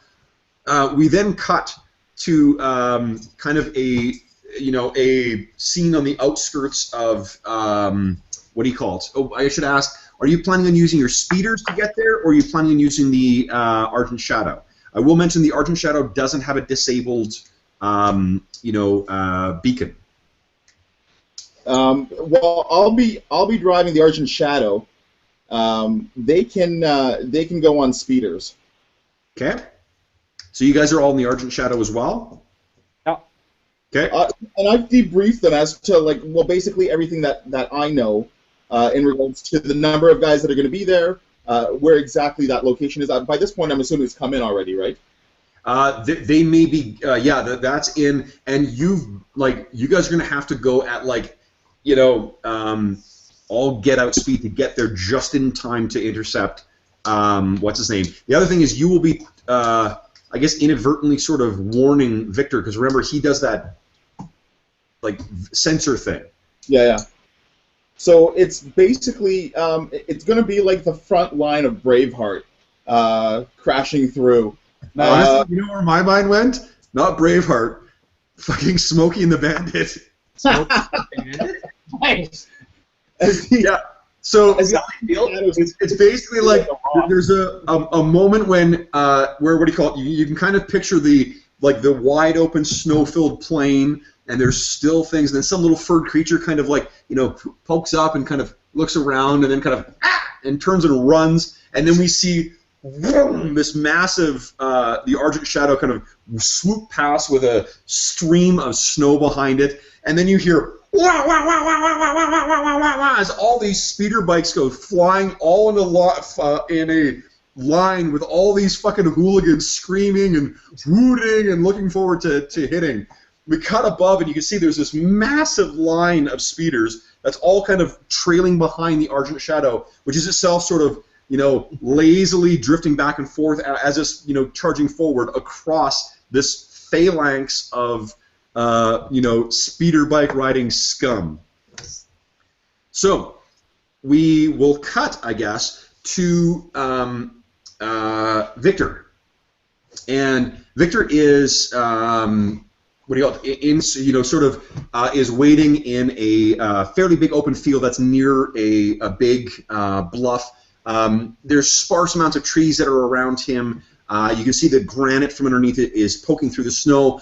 And he and about maybe 6 guys are waiting with a couple powered down cargo speeders. He's waiting, and he's got a big, like a tripod mounted scanner that's sort of woo, woo, woo, and you can see there's sort of a red beacon that is tracking as it goes down. A ship comes down, and it lands, boom, and then the cargo doors come down. This guy comes out, and there's a bit of back and forth, and they start we can't hear what they're saying, but they exchange some words, and the cargo starts coming down. As they're unloading the cargo, they can hear sort of a it sounds like almost like the earth is beginning. Maybe the earth is beginning to tremor a little bit, and then suddenly we see from about 50 yards away, the first of these things crests through the thick green brush. And what it is a big furred bipedal creature, kind of like a tauntaun, but a little more thick, no horns. It's a Crasian thumper. And mounted on the back is a Black Sun thug. This suddenly, we see more of them burst through the undergrowth, and these things are charging towards Victor and the other guy. We realize that the sound of earthquake or thunder that we heard is this horde of Crasian thumper-mounted Black Sun operatives who are slowly kind of riding a circle around them and shooting blaster bolts into the center. Victor quickly kind of sets up a, and the other smugglers, set up a kind of an impromptu sort of area or bunker to sort of, or foxhole, I guess, to try and protect themselves, and they're shooting at the surrounding Black Sun or their surrounding attackers. One of the smugglers tries to make a run for the craft, but is shot down by one of the Black Sun guys, so they seem trapped. And then ship's guns. We see one kind of red thing. Victor, one of Victor's colleagues says, "What the hell is that?" There's a whole line of these red things coming in. Victor sort of looks, and he ducks underneath a blaster bolt. Hits this scanner, and then it scans in to focus on one, and we see a translucent red hologram of the Argent Shadow cresting along. And Victor gets a big smile on his face and says, he says, I tell you what that is. That's my boy. And then we see, wow, the Argent Shadow comes roaring over, and I need you guys all to roll initiative, please. So, initiative is going to be vigilance, I think, because you guys were aware of this. Cool, no, you mean? Sorry, cool. Not agility yet. Not agility. All right. No. What's that, Missy Lou? And I'd like you guys to think about where are you right now? Are you manning something on the Argent Shadow? Are you riding one of the speeder bikes? What are you doing? So I'm going to go to the washroom quickly because I do need to pee before this starts. All right.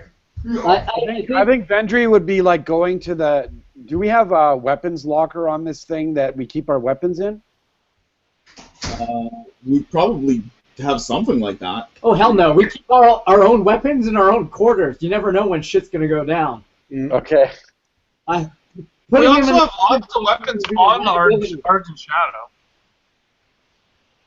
Shadow. Just to I need at least 2 gunners. Just throwing that out there. I think Oscar and Dash are the best at guns. Yeah. Yep, that's a good idea. Time to get it up. Do you want left or right? Oh, I like them both so much. I know, it's hard to just, grab one without the other. Yeah, whatever. Wait, isn't it top and bottom? Whatever. Yeah, these are left and right in this model, not top and bottom. Otherwise, we could totally, sandwich it. Yeah, this was the Argent Shadow has the right and left cannons. It's shaped. Actually, I can show you. If you guys want a reminder, I will do that. So, have you guys decided sort of where you are, or are you still sorting that out? We're trying to. Oscar and Dash, one is going to grab the left cannon, one's going to grab the right cannon. We're just trying to sort out which. Is there like repelling gear on the Argent Shadow that we could open a ramp while it's hovering and rappel down into the wilderness? Yep. I can about that. Okay, because that you can just roll out. Vendry is talking to Odd as he's handing him gear to carry with him. That's what the Argent Shadow looks like. Right. Okay. Guys, And then reminder, that's what the Argent Shadow looks like. I love it. We so Vendry's talking to Odd while he's loading all this gear onto Odd to come to the landing hatch, and grabbing his weapons as well out of his room, and then he's gonna continue walk. Are we at the thing? We'll see if this is a setup. Basically, you guys are going to tell me Okay. where you are at the moment that you because you would have had enough time to get out there to figure out exactly where you wanted to be and exactly, what you were going to do as soon as you saw Relub and his thugs. So basically, Vendry is telling Odd the backstory of why they're actually there now. He's basically explaining to him the relationships between characters, that kind of thing. And then he's just saying that to Odd. And then when he's done his conversation, he hits the button to lower the hatch, grabs the rappelling gear and his gun in one hand, and he says, "Now let's kick some ass." Nice. Okay, so that's what Vendry's doing. Odd, what are you doing? Well, I'm helping Vendry, I guess. Hey, one of you, Pash's speeder has a sidecar now. So one of you could hop in one of you could drive it, Odd could drive it, and Vendry could shoot his rifle from the sidecar. Yeah, that'd be cool. Oddball will definitely be checking with Pash before he just takes his speeder out, though, by the way. What was that? Assemble one of his speeder bikes before? Did I disassemble it? Yeah, I might have. Before you guys went to the, what do you call it? The Sky Temple. Sabotage? I think you were taking his shit apart, and that's when Pash was like, "Leave it alone." Yeah. Because my piloting is not the greatest. Yeah, you'll have to I watch think him you with can the do it. slip. Pash is busy piloting the ship. He won't notice. Oh, he'll notice. Don't notice his speeder taking off the ship. For sure. You would hear the hum of its engine from the cockpit and be like, "Wait a minute." But not much he can do about it. Oddball!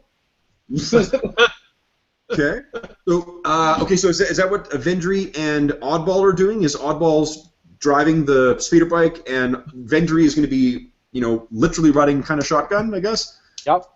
Okay. What about Oscar? What are you doing? I do have planetary piloting, but I think I'd probably rather work the guns. You are pretty good with the guns as well. Yeah, I would say so. So you're going to need the cannons on the. Yeah, on the Okay. whatever it's called. So that's right? one I'll of them. take the other cannon. What's that, Brian? I'll take the other cannon. Whatever one. If he goes left, I'll go right, then vice versa. Sounds All right. good. Rock, paper, scissors. And Pash, you are piloting. Sure I am. Okay. So so as you guys sort of Yeah. Still self-fulfilling. Before we arrive, I'm going to transfer a point on the aft shield to the front. So there's 2 points on the fore shield. Okay, works for me. So you as you kind of go through, yeah, you do take a lot of small arms fire as soon as you as soon as you come swooping over the landing zone. And Victor, of course, like one of the other smugglers, kind of like tries to take a shot, and he pushes his shot aside, so it fires off randomly.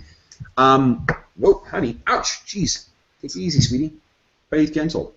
Okay, so how did everyone do on initiative? Yep, 1 success, 1 advantage.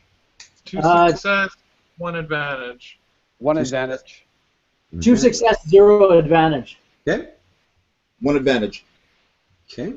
Let me roll for the bad guys. See how they do. Whoa, 3 success, 1 advantage. Okay, so it'll be NPCs, then all you guys. So, first thing is would you guys please all? Oh no, sorry. The 2 guys who are in the Gunners and Pash, would you make perception checks for me, please, against a difficulty of I'm going to say 3 purples, and then I'm going to add 2 blacks to that as well, just because there's a bunch of shit going on. All right. Perception. Yep. Nothing cancels out to nothing. Hey, Kev, I'm going to use a light side point. Okay. I'll let Yeah, you. go ahead, Steve. You flip it over if you like it. That's for him. Yeah. Yep. Here we go. All right. Boom. What do we got here? Interesting. We have shit. Pretty close, but nothing. Yeah. Well, no, you got 3 threat. Oh yeah, 2 fail. Okay, so Yeah. No. that cancels. That cancels, and 2 fails. Yeah. Okay. I got How'd you guys do? 2 success, 1 threat. Okay. 2 success, 1 threat. Okay. Well, what it is so the most of the what do you call it? The guys in the Crazy and Thumpers are just sort of riding along and firing at you with blasters or blaster rifles or whatever else. But you do see that they clearly anticipated potential problems with the smugglers because at least 2 of them have missile launchers that they're trying to bring to bear on the Argent Shadow. Both of you guys suffer 1 point of strain as a result of holy shit. You got that, Jeff? Sorry, what did you say? Both Pash and Dash each suffer 1 point of strain. Okay, yeah, I got it. You don't, because you didn't. You failed. You didn't roll any threat. Oh, okay. It's because they rolled threat. That's what I'm trying to. Okay, so the what do you call it? You do see that, and we'll make let's see here, attack roll for them. Range is going to be medium, and well, one of them totally comes very close and kind of. Oh, I forgot. Hold on, you got your shields up as well. Let's see here. And there's more strain. Yep. Okay, so one of them kind of fires this thing and it spirals around, and Dash, you're able to sort of angle the or turn the Argent Shadow to one side, and it flies over. Maybe that's how one of you, maybe Brent, that's how Dash suffers his strain, is actually when it suddenly kind of arcs to the side, you clark your head against the side of the gunner turret. Okay. And then the other one makes a shot. And let's see here. 2 hits. 1, 2, 3 fails. Ooh, so once again, it fires, and wow, you're able to jerk it back the other way. And you're not hit by either of the missiles. Those shields were good to be set to the front. So, who wants to go first? We got 5 PC things now. I want to shoot. You want to shoot? Okay. So, Dash, go right ahead. Okay, I would like to shoot at someone with a missile launcher. What's that? I would like to target a guy with a missile launcher. Okay, so your difficulty is going to be 2 purples But let me think here. I think, I'm actually going to make it 3 purples because of the size difference. Difference in silhouette. Concussions. So 3 purples, Brent? I don't think I can use a concussion missile from here. It's a short range. Yeah, but I think you'd be. Who's in charge of the concussion missiles? I don't think it would be the gunners, right? That would be the pilot? Yeah, you got the concussion missiles. Okay, so, sorry. When I ran to the gun turret and got set up, I didn't. But what he would have done is he would have put a force point towards his sense. Towards his sense. Okay. Which gives him 2 upgrades to an attack. And it's allocating, and it works for gunnery. I've done it in the past. The last time we fought. Well, you didn't tell me you were doing it in the past. But I'm going to allow, because that does feel very New Hope. Thanks. You're welcome. No, that's. I forgot I should mention that more in kind of soon. Anyway, hang on. Roll's coming up. And that's a cancel, and that's a cancel. 1 success, 1 threat. 1 success, 1 threat. Okay, so you, what do you call it? You bring the guns to bear, and there's nothing but, I guess, you haven't actually fired these yet, and they're quite powerful, and there's more of a kickback than there was on the Crate Fang, so you suffer another point of strain, but you do connect with this, and where there was a guy with a missile launcher who fired, there's a smoking crater now. Yay, crater. Okay, who's up next?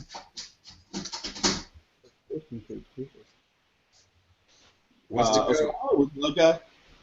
for it. Other gunner, go ahead. Other gunner, here we go, baby. Woo! Time to bring to bear my agility 5. Woo! Look at this mitt full of beautiful dice. Isn't it? Yeah, look at that. What's the difficulty, sir? Difficulty is 3 purples. 3 purples. Yeah. And no blacks? No blacks. All right. Boom. Oh, yeah. What do we got here? Okay, so we've got 2 fails, 2 threats, 4 successes, 2 advantages. So 2 successes. 2 successes? Boom, boom. That's good enough. So you also kind of line up with this missile launcher guy, and again, there's just a smoldering crater where this missile launcher guy was. Now, who's next? I'll go next. Okay. You know what?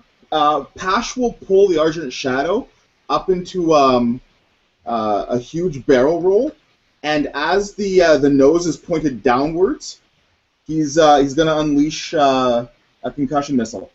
I'm assuming that they're fully, grouped together. Say again? I'm assuming the Black Sun are fairly clustered at this point. No, because remember they're circling around. I see. Yeah. It's still going to blast the 4. It's still gonna. Yeah. It still will take out a fair amount of these guys, or potentially rout them. Yeah, so basically what Pash will do is he will basically, he'll pull the engines almost into reverse so that the Argent Shadow looks like it just hovers diagonally right above them before the missiles fire. Nice. Okay, so you hit up there, and then you go ahead and make your gunnery check.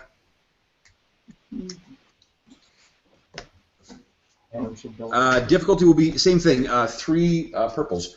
What on earth is she digging for? What are you doing, honey? She routinely loses shit underneath. She's terrible. Well, she's got like 14 toys that aren't under the couch. I know, but it's not. No, but those ones won't do. What's this? Unless we can protect her with it. I have this bad feeling that we're about to kill Victor. There you go. Good girl. Get that duck. That we're about to what? No bad feelings. We got this. The bad feeling? That sounds good. Let's spend a dark side point. Oh, shit. So it's 1 red and 2 purples. Sorry, guys. Dave got 4 successes. Is that including the 1 red? No, he'd have to re-roll. He rolled before you said that. Yeah, re-roll one purple, please, or take a purple out. That didn't. Is there any purples that got no results? We got 4 successes, roll one of these. 4 successes and 2 threat. So, yeah. So you what do you call it? The kind of maneuver that you pulled to set up this shot with a concussion. It actually causes 2 strain to the Argent Shadow, and it's kind of it's not really designed to make these kind of maneuvers in atmosphere, but you line it up and you kind of it cuts now down to it turns out it's actually Relub who's right in the middle of that. And he looks up and says, "Where did that come from?" And there's this massive explosion, and he and several of his companions are no more. Okay, now it is either Vendry or Oddball's turn. Okay, are we taking the speeder out or not? Yes. Otherwise, we're just Okay. going to be sitting around watching people do things on the ship. All right, well then I guess Oddball might as well go before Vendry if he's Okay. driving. So basically, here's what it looks like, guys. Is that this thing comes in? There's the shots of the missile launchers out at you guys. Then there's kind of 2 precision shots with the cannons. This thing barrel rolls up and kind of hangs pregnant in the air for a second, then fires this concussion missile out that annihilates more of the black sun. And then as it goes down, it almost like leaves this speeder and a what do you call it? A sidecar hanging in the air, which then go meow and down towards the circling guys. So you got Oddball and Vendry are now racing through this fucking freezing snowy weather towards where this circling mass of Crasian thumpers are. So. And also the towel that Odd had wrapped on his head goes flying off as they zoom out. Goes way off. Okay. And Vendry, what are you doing?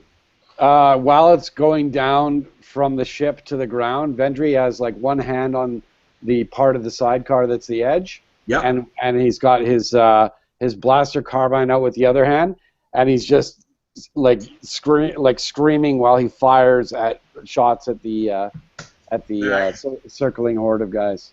Okay. It's 2 purples, and I'm going to give you 1 black just because it's you guys are coming screaming down from 50 or 100 feet in the air. Yeah. So go ahead and do your shot. Remind me how it's. So it'll be your blaster carbine is what, heavy ranged or? Yeah, blaster carbine is ranged heavy, damage 9, crit 3. Range medium. Range medium. Okay. But what do I roll here? I don't understand. I can't remember. I haven't fired a gun in so long. What's your skill with? So guys, is it heavy range or light? Actually, I got the fucking. And it's heavy for the carbine. I believe, I could be wrong, but I'm pretty sure Vendry has 1 yellow and 2 green for that skill. You're a genius. Okay. Go ahead and make that roll. Updating character sheets. I've been like. Brendan Holocron, so. That roll is 4 successes and 2 threat. Ooh. Okay, so you're firing away with this thing, and I'm just going to say it's 2 strain you suffer, because kind of you're being banged around by. Turns out Oddball's not super awesome at flying these things, so he's kind of jerking you around as you go, but you manage to hit some fucking precision shots off, and one of the what do you call it? Another of the Black Sun guys goes, and flies off the side. Can I say 2 things? Yep. Number 1, it's the shot from Rocket Raccoon where the camera zooms in as he pops the stuff out. Yeah. And number 2, the guy that he kills does the Wilhelm scream. Nice. Awesome. Okay, so top of the round. What I'm going to do is I'm going to treat the basically the rest of the guys as sort of what do you call it, as minions. So I don't think we need to kill all these guys. We just need to scare them off at this point. And I think that you're probably doing You know what? Okay, hold on. I forgot that there is one other group that needs to go, and that is the mass of hired thugs you guys hired. Oh, yeah. I As like those guys. this thing is circling around, this is when it just turns into sheer mayhem. And Victor and those other guys are kind of, they're still they're ducked behind it, and they sort of like, wow, as the Argent Shadow comes in, and then suddenly we see, as if being launched from cannons, there's speeder bikes that are flying out from the same cover that the Crazy and Thumpers came out of, and these things start opening fire on the Black Sun. Basically, by the time that you sort of the Argent Shadow, swirls around or circles around, and then comes back, it's just a total fucking mess as the Black Sun marauders have completely broken and routed. So you, Oscara, and Dash, you sort of like taking pot shots, but these thugs that you guys hired are eager to get their pelts, right? Get their bonuses. Yeah, so it's just they completely routed to the point where Victor is kind of standing and laughing as the Argent Shadow finally kind of hovers above where the meeting is taking place. So we won't bother to roll out the rest of the combat because it's kind of a foregone conclusion, but maybe why don't each of you give me one more cool scene that happens in the course of this route. We'll start with we'll go the order of initiative actually. Dash, what's one more cool thing you do? He rakes the blasters along like the snowy ridge, but because those animals that like the tauntaun-like creatures freak out, rear up and do the Wild Wet, and they buck like horses, and they throw their riders and take off into the wilderness. Ah! Boom! Rider hits the ground, gets up, and that's when boom, he's knocked down by one of the speeders of the thugs. Oscara? When the plane gets close to the Great Fang. Starship. Yes, Starship. Gets close to the ground. I leap out looking all badass with my heavy blaster, and I try to shoot somebody, but there's nobody there to shoot. Nice. You're like, yeah. Okay, awesome. Pash? You know what? Paschal somewhat scuttle. Well, not scuttle, but No, scuttling our ship. scuttle one of the engines so that it's emitting smoke, and he'll actually write the Rustler in skywriting over top of them. Okay, so the two of you guys in the carriage are like, wait, where are you going? Where are you going? You won't have to. That's why I hit the snow and caused the creatures to. Because Pash's maneuver made me miss because all of a sudden they're going in the wrong direction. I'm like, what the fuck? Love it. Oddball, what's one cool thing that happens that you do? Okay, so we're coming down from this, where we ejected from the ship, and Oddball manages to, pull it off and not crash us into the ground, and so he looks over at Vendry, and he's, giving him, this big thumbs up, thinks he's the best, and all of a sudden he looks back, and there's one of these thunder beasts or whatever right in front of him, and we almost crash into it, but he just narrowly sneaks underneath it. Okay. So this kind of the thumpers kind of hop along, so it kind of rears up and gets the hell out of your way. You can Vendry almost feel it like one of its big clawed feet crest the top of your hood. Maybe it knocks your hood back. Yeah. As we zoom underneath it. And then Vendry, what do you do? Is the combat over? It's effectively over. I'm giving you a chance. There's one cool thing that each of you guys get to. We sort of see you guys each do one cool thing as these guys run off. Okay, Vendry, as the speeder is coming to a stop, he does it like a simultaneous motion of jumping, slipping sideways out of the sidecar, landing on the snow, taking aim with his blaster carbine, and shooting a guy in the back. Nice. So one of the guys kind of he's almost away, and then he drops. He's hits. like the last guy. Yeah, that's awesome. Okay, cool. So then, the Argent Shadow kind of finally comes down. everyone has a chance to, Skara jumps out, looks really badass, but there's not really anyone there. Mm-hmm. And you guys all sort of, Asher all come out and meet with Victor. Victor kind of shakes his head and walks up to you, Pash, and then wordlessly kind of clasps you in a big hug and kind of lifts you up. And he says, when he finally releases you, he's like, "How?" Well, I couldn't let you die. You've got a job. You should really tell your wife where you're going. Nuts. And Dash says you can thank the Jedi and the Sub-Vigo. He kind of looks. I'll clap him on the back and go, I'll explain later. Okay. I'll just tell you, I couldn't let you die, Vic. You've got a job for me. Now that's the Pash that I taught. So, after a little bit of explanation and some convincing, Victor is able to take control of the or take the wares. The deal finishes effectively, and you sort of, I'm guessing, fill him in on sort of what happened here. Yeah, and maybe our previous mission, and I was talking to Dash and Pash were talking.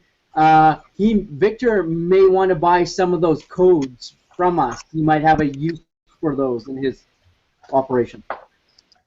Well, Victor doesn't do the smuggling necessarily. He's not the one who's out there running back and forth. He doesn't run a smuggling fleet. He's a middleman. That's why he's been so successful and sort of been able to just be here for so long. Oh, okay. The codes are invaluable to Pash, though. The which are valuable? The codes themselves are invaluable to Pash. Oh, for sure, yeah. So, what sort of happens in the day or so afterwards? Brent, you will have an opportunity to spend your gear. We're just not going to do it in session. Okay, that's fine. Yeah, you and I will meet and we'll do your roles and whatever else, and we'll see what happened then.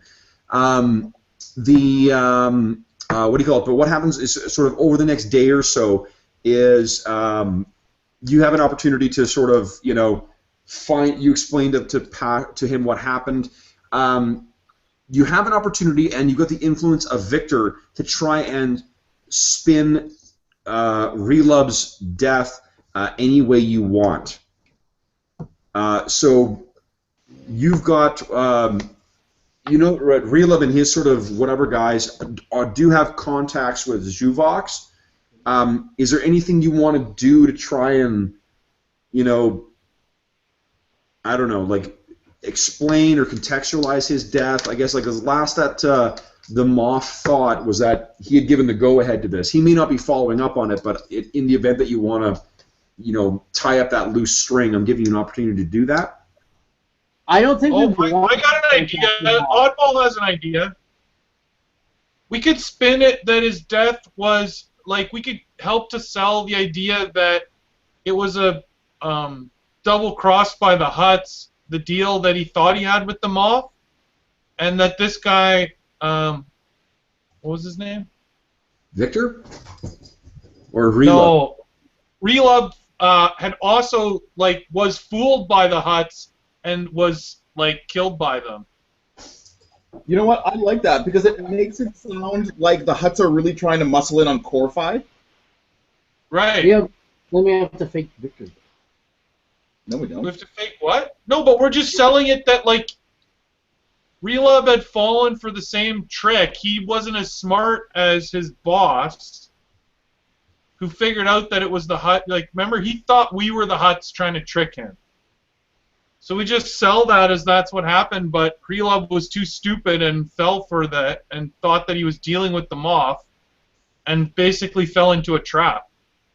Okay, this involves Victor. I think we should bring Victor in onto this as well. Well, and that's the thing. Going forward, once we leave, he's completely exposed. He may not be able to do business again on Core-Fi. We should let him know about our ruse and like what's going on.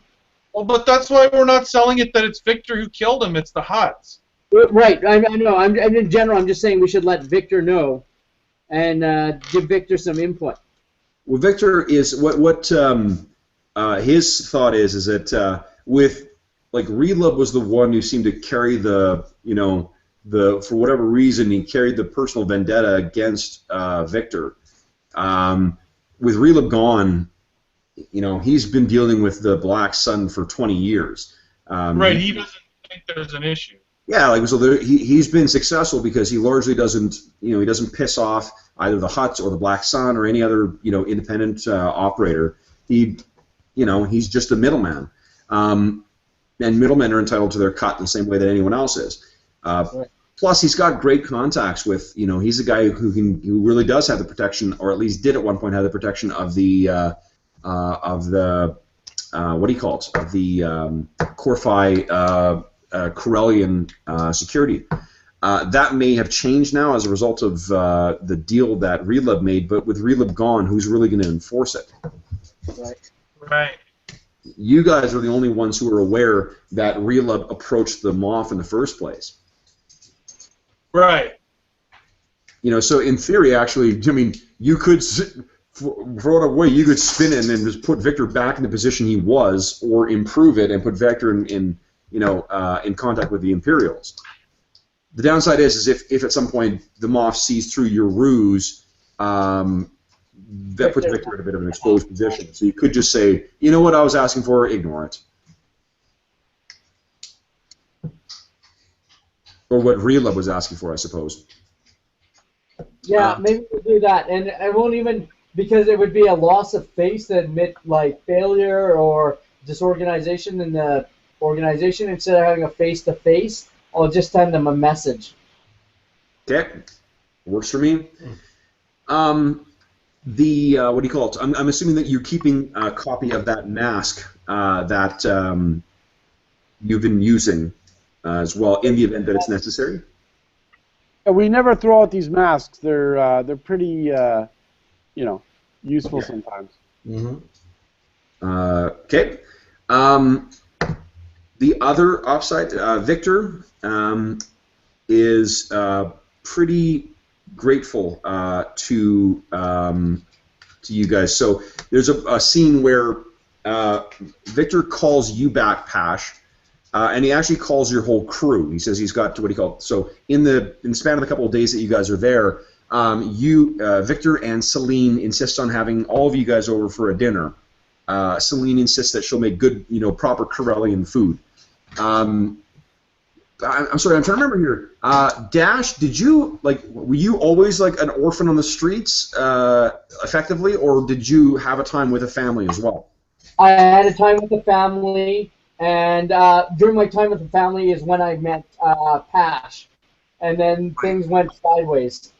Okay, so there's some kind of signature Corellian dish that that she makes, made with spices that are only available and fresh on Corellia itself. She makes this for you guys, so both of you guys, it's really, really a taste of home that you haven't had in your case, Dash, probably years, maybe even decades, I guess. In your case, Pash, probably just quite some time. I'll let her know I haven't tasted food so good since my mother cooked for me. Are we all at this dinner? Yeah, you guys are all at this dinner as well. Okay, Vendry doesn't eat that shit. He brought his own food, so I'm going to be eating out of a pickle jar some Solarian slugs. Nice. Which are live. Yeah. You know what? So if you pick whatever your sort of whatever Duros delicacy is, that's what he's brought for you. Okay, well, live slugs. Nice. So you're eating live slugs. So you guys are all, it's just a really fun, friendly dinner. And at the end of it, if there's anything you guys want to interject in terms of what happens or what happens between you guys, you can feel free to do that. If there's nothing you got in mind at the end of the dinner, Wait, I do have something in mind. Yeah, Oddball will just going on and on about how like him and Vendry are like the most famous on the planet right now. He's still going on, like he's not really giving any context to it. He's just like we are celebrities. Have you seen our image around anywhere? You might see it soon. Actually, speaking of celebrities, I'm going to say that between that crazy caper that you pulled off in with getting that thief and his gang arrested and getting everyone's stuff back, and this scene with Victor and bringing in the kind of rogue cavalry, Pash, I'm going to give you a chance to get a level of either fame or infamy. So. We'll talk about that at the. It's a thing that it basically will always give you either, in certain circumstances, a blue, and certain circumstances, a black. You're really on your way to becoming a legend. So. Cool. And Kevin, is there any chance that it gives us favor with the rebels? Are these actions? Well, the other thing I want to ask is what you guys are doing with those codes. So. The plan, so from what I recall, was that some of them were going to be kept, some of them were going to be used to sort of reduce or try to reduce the bounty on Pash's head, and some were going to be kept. Does that sound right? Yeah, like 3 ways. I think I was thinking. I was talking to someone, and I can't remember who now, but they came up in thirds. A third for the Alliance, a third for Pash's debt, and a third for the group. Does that sound right to you guys? Yeah, that sounds right. Yeah. Okay. So what I'm going to say is basically as a result of the codes, not only the surveillance that you obtained on both of those guys, which is turned over to your rebel contact on Core 5 or transmitted to someone maybe elsewhere in the Corellian sector, and the codes that you managed to insert into the Imperial database, Vendry and Oddball, you guys gain 20 duty. Awesome. Who gained 20 duty? They each gain 20 towards their respective duties, and Vendry? Oscara and Vendry, yeah. I am also going to give, let me see here, I'm going to give 5 duty to each of you other guys because you guys did this for the Alliance as well. Well, they helped a little bit. The thing is, they don't actively have a duty necessarily, so what I will do... Wait, that was Oddball that got 20, right? Yes, Oddball got 20, Vendry got 20. Hey, Kev, we had, previous to this, we had 69 group duty, so we dinged, and now it resets, and we have a reputation with the Alliance of 1. Nice. Okay. Awesome. We are somebody. We're gonna have to call in the Rebel Alliance at some point to save our asses. We'll deal with what happened with that. One of the other bonuses, or not bonuses, but benefits comes from the end of the dinner, when of course, so you're having the dinner at Hellas Outfitters. So he brings you to the back. There's a garage out back where he, performs services his big loaders and whatever else too. It turns out, guys, that he actually wasn't shipping the what do you call it, power converters or wherever it was I said earlier that Hrila thought he was converting. It was actually swoop parts, and he has assembled 4 more swoops for you guys as gifts and gratitude. Wow, sweet. And for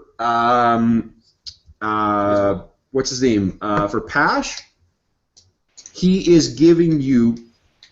I'm gonna say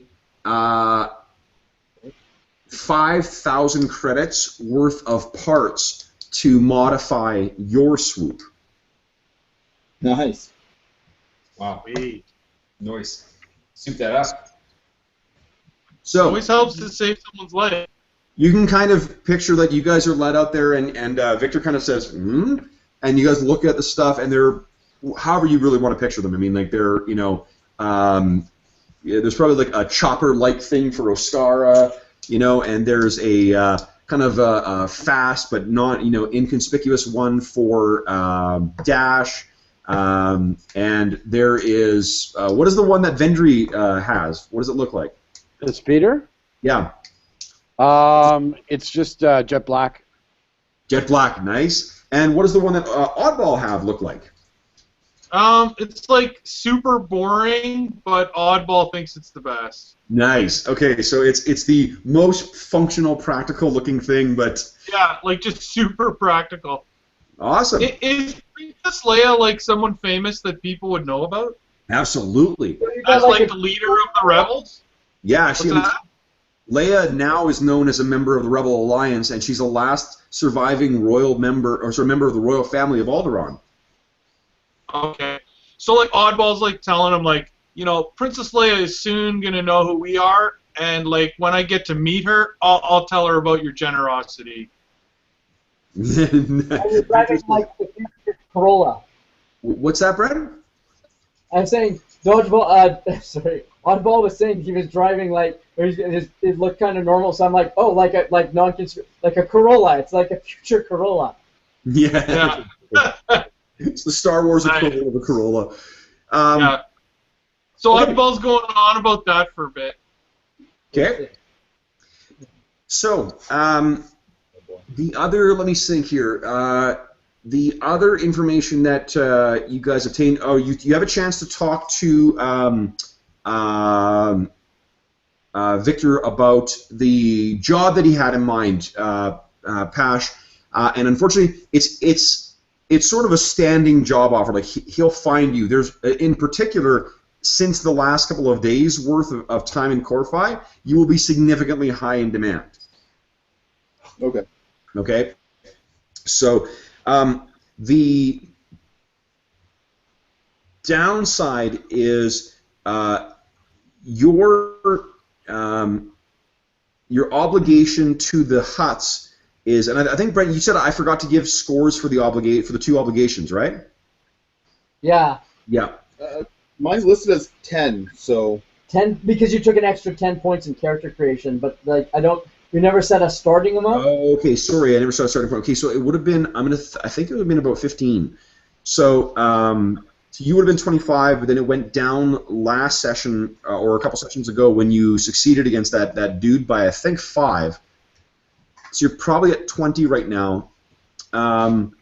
What I'll say is with the release of those codes, your obligation to Teemo goes down by another 10.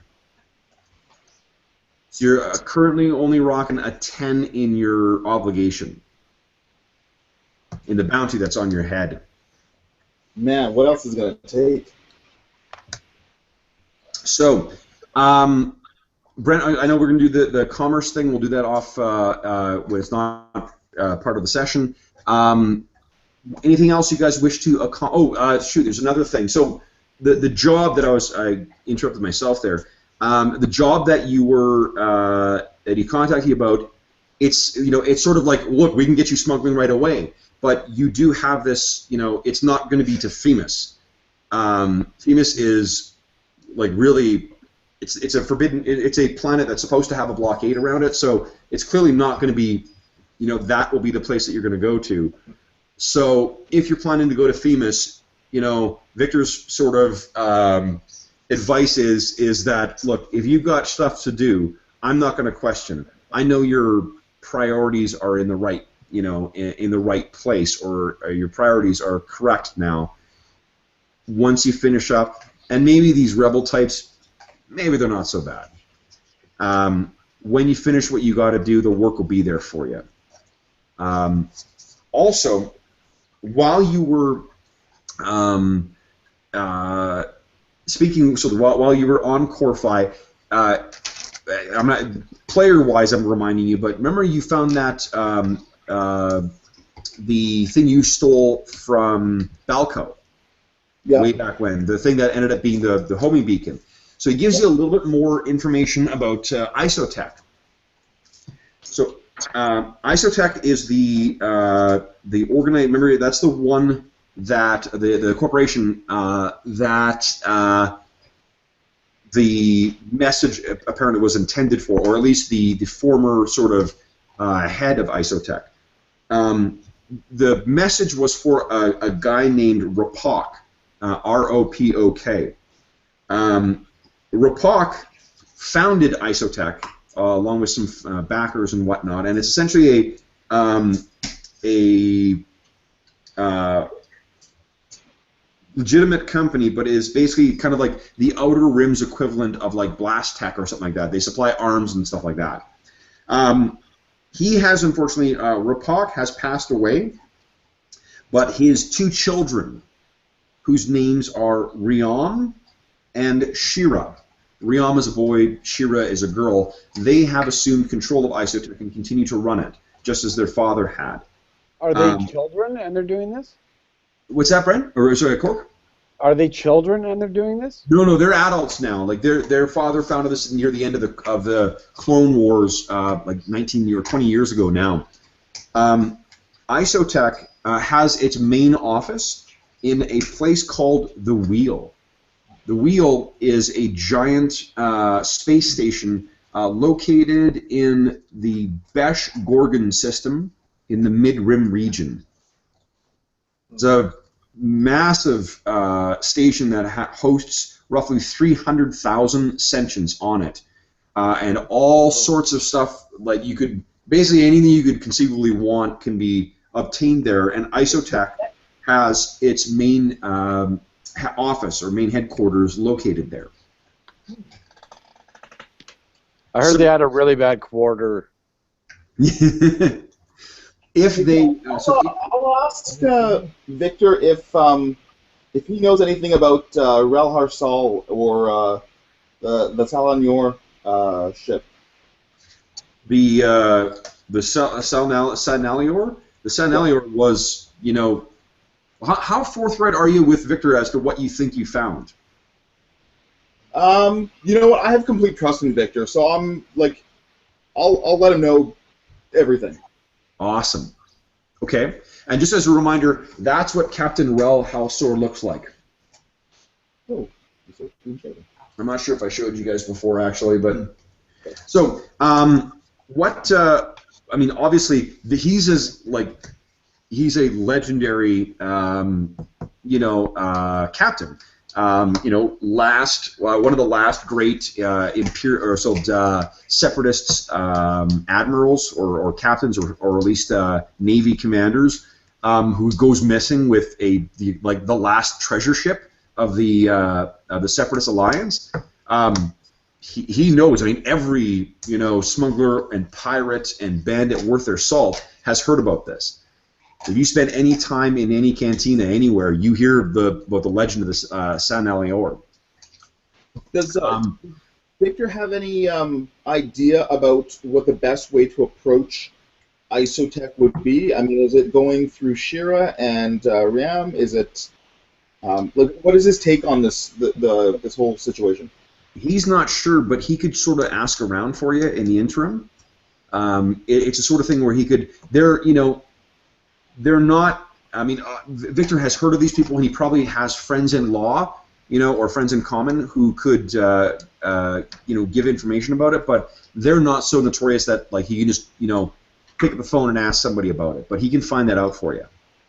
Because he confirms kind of what you knew already, which is that the decryption code that is needed to access the actual location and the rest of the message. It requires a very specific key.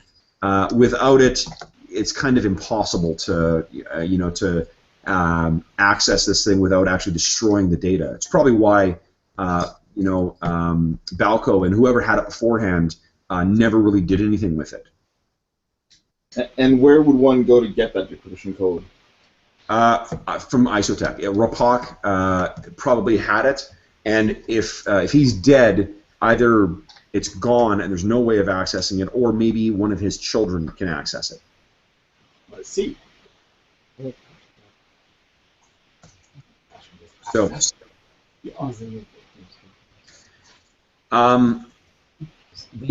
me think here. Oh, the other thing that you guys are doing in the interim is I'm going to suggest that someone has the foresight to try and learn a little bit about Femus. Oddball could do that. He's very intelligent, and he would be doing research for the team. Okay. Dash, I'm assuming you're probably doing a little bit of due diligence on this as well, right? Right, and I would be working both with the Holocron and with Asher. Sure. The Holocron is not super helpful at this point. Like, the Holocron was helpful for identifying it, but, like, her information is 4,000 years out of date. All right. And then I guess I would be talking to both about Femus, and then to some extent about a certain type of crystal, which I'm blanking on the name, but I've sent you in emails. About which one? The Lordian crystal? I don't. Oh, hang on, Dad. Son of a bitch. Hold on. The specific. So the one that you had emailed about that I said no to? Did you? Oh, sorry, I didn't get that. I haven't checked my email then. Yeah, no. So it was called the. If it was the crystal, because you and I talked about it a couple weeks ago, or talked about one of the crystals, and I explained why I was saying no to it. That's not happening right now. Okay. Okay. So what you do find, okay, so in terms of background, all your strain is recovered, incidentally, guys. You've certainly recovered any of that. I don't think anyone took any wounds. That's all recovered as well. Okay, that's why I was just posting it. Sure, yeah. So in terms of just basic information or basic data about Femus, Femus is located actually in the Corellian sector in the Femus system. There's no government there. The population is about 10,000, but it is all miners. That's ER, not OR. The planet is covered in cliffs, canyons, mountains, and rock formations. Kind of if you think of like Arizona or Nevada writ large, that is what Femus is like. It is a mining outpost with very moderate output that is also under strict imperial quarantine. Yeah, Femus has remained a backwater of little interest to the galaxy. Its difficult terrain and limited water supplies make it a poor choice for a colony, and the harsh rock formations that cover its surface contain few minerals of any significant value. As it stands, a small number of mines operate on the surface to extract what limited resources the planet has to offer. These mining companies often have claims dating back to the Old Republic, but from near their inception to the present era, there's only been one constant on Femus: the mining of rubat, a rare type of kyber crystal, is forbidden. Femus's geology includes several hardy species adapted to its arid climate, including large and highly territorial quadrupeds and several variants of underground arachnids. There is also a wide variety of avian creatures, most of which follow long migratory routes from one source of fresh water to the next. The forbidden appearance of the crags and cliffs on Femus might lead observers to assume that Femus is regularly riven with geological instability needed to shape its landscape in such a fashion. In truth, Femus is an exceptionally stable planet from a geological perspective, where even minor groundquakes happen infrequently. The incredible stability allows mining deep underground to proceed with ease.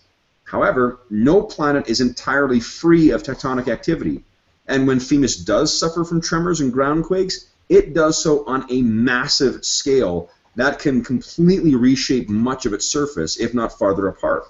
but miners on Femus are nonetheless drilled for a mines are drilled on Femus for total evacuation of their sites if necessary. Now, what's happened recently, you found, is that there has been one of these geologic instabilities. And in recent months, rare tectonic activity has racked Femus, leaving many caves and tunnels wholly or partially collapsed. Although seismic sensors provided sufficient warnings to evacuate the mining sites on the planet without significant incident. A number of promising ore deposits were lost in the upheaval, but the revelation of countless new sites has led to a flurry of fresh activity across the planet. Among these new deposits was a number of caverns rich with rubat crystals, which the planet's Imperial garrison is still scrambling to fully document and quarantine. Its greatest concern is currently a vast canyon stretching over 100 kilometers and branching into networks of caves seeded with rubat deposits. The garrison science teams are still surveying the full extent of the cavern network, and the sheer size and accessibility of the cavern, or the canyon, has stretched the probe droids patrolling Femus to their limits. The Imperials have found no way to fully quarantine the canyon without compromising their security elsewhere.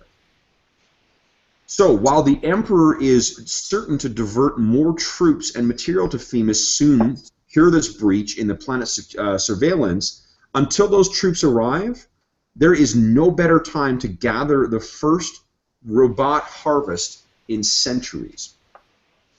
Now, what you learned from your holocron, Dash, is that, and this is something that it was even old news back when, in the time of the Old Republic, Corellian explorers discovered Femus early in the history of the Old Republic. The records of the planet that survived the Empire's censors indicate traffic to the planet dating back several thousand years. Femus would have likely avoided even the meager attention it received if not for a strange curiosity noticed by the initial surveyors: signs of repeated visitation by unknown off-worlders. This oddity piqued further interest in the planet by commercial and scientific interests hoping to find something of value. These investigations laid the groundwork for the mines that actually operate on Femus to this day. The truth of the off-world visitors dashed all hopes of unearthing secret treasures on Femus. You see, it turns out that the Jedi Order revealed that it had long visited Femus for its precious rubat crystals, which were connected to the Force and could be used in the construction of lightsabers. Now, the Jedi eventually convinced the Senate to declare the rubat deposits a protected resource that belonged exclusively to the Jedi, and to limit mining efforts that might endanger the deposits.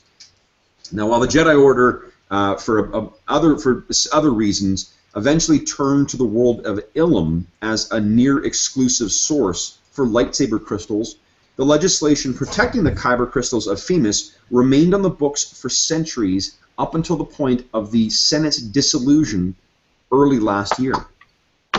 So, the crystals that you may gain access to and may mine for the first time in centuries, if not thousands of years or millennia, Brent, have a legacy dating back to perhaps even before the time of the founding of the Old Republic, when the Jedi Order was something that existed in the mists of the past. Cool. So, I'm assuming you sort of pieced together this information and what what you've learned about this from a variety of Imperial sources. And honey, why are you sitting on me, goofball? Hey, Kev? Yeah. Oddball will also do some research about mining. Sure. Okay. So you got some. I'm going to say you managed to piece together some rough ideas about that, and you may get blues on some knowledge rolls or things like that. Right, if we need to actually do some mining in the future. Sure. So, in terms of reaching the the planet. So I'm assuming what's happened is you guys have sort of, with Vendry's help and with Oddball's help and with your work, Dash, and maybe with some, calling in some favors from other people, you've managed to cobble, from the rebels and whatever, you've cobbled together an understanding of what sort of what I read out to you there. That's based on security reports from Themis, from secure transmissions between corporate interests regarding the sudden shifts and changes in the geological structures on Themis, and there's probably some Imperial garrison traffic that's reporting that because Themis is one of the reasons you targeted it is it's not nowhere near as secured as what Ilum was, and part of the reason was it's easy to figure out hey, here's a mine that accesses robot crystals. Now there is no mine there anymore. Now suddenly they've got this 100-kilometer long canyon with tons of apparent accesses to these things, and you begin to feel as you're looking at that canyon, Dash, that this is the place where your destiny awaits. Yes. All right. So the way Oddball probably would have done a lot of research into how many non-biologicals there are and what the situation is there as well. Yeah. Okay, so you got a rough idea of sort of the number of Imperial troops and so forth that are on there. The way that so you're after studying sort of the schematics and the most recent topographical information about this canyon, you guys sort of collectively agree that at the southern end of the canyon, it opens up into a jumbled valley of jagged rock spires. If you were able to approach from that direction, the planet itself is probably under some sort of watch. I guess are you planning on shooting your way in, or are you trying to sneak in onto this planet? And whichever approach you're planning, sort of what's your plan, I guess? We're sneaking. I mean, I think we have codes to get in, don't we? Oh yeah, I guess you could use the. Well, the codes. No, the codes allow you to not be searched by Imperial Customs. It doesn't allow you to enter secure areas. Mm-hmm. Is there anywhere on the planet that's not? Is the whole planet secure? Yeah, it's a quarantine planet. The Emperor does not fuck around when it comes to Jedi crystals. I say we For someone to make a really good astrogation check to come in under and not be detected when we fly in. Yeah, I can do that. Is there any way we could procure a small, 5-person Imperial? Is the dog humping your leg there? Sorry, what was that, Cork? I was just grabbing the dog. Hey.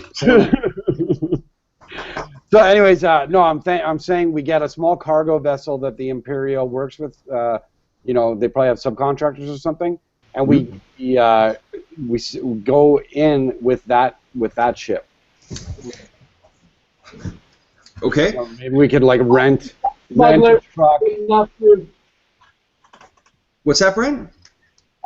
Some smugglers might be good enough with their piloting or astrogation to just come out of hyperspace inside of a planet's atmosphere. Yeah, not with this DM. They're not. That I don't really care what happened in the film. That would be a catastrophically difficult. Well, I guess here's the thing. Han has been a smuggler for 50 years, so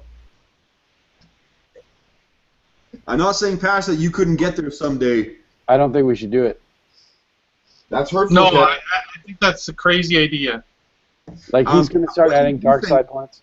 Pash, you're looking at this at the map, and you know what? As long as you could, you think that you might there may be a way to bring yourself in and get access to the atmosphere, and then try to lose the probe droids in those rocky spires. You sort of picture it.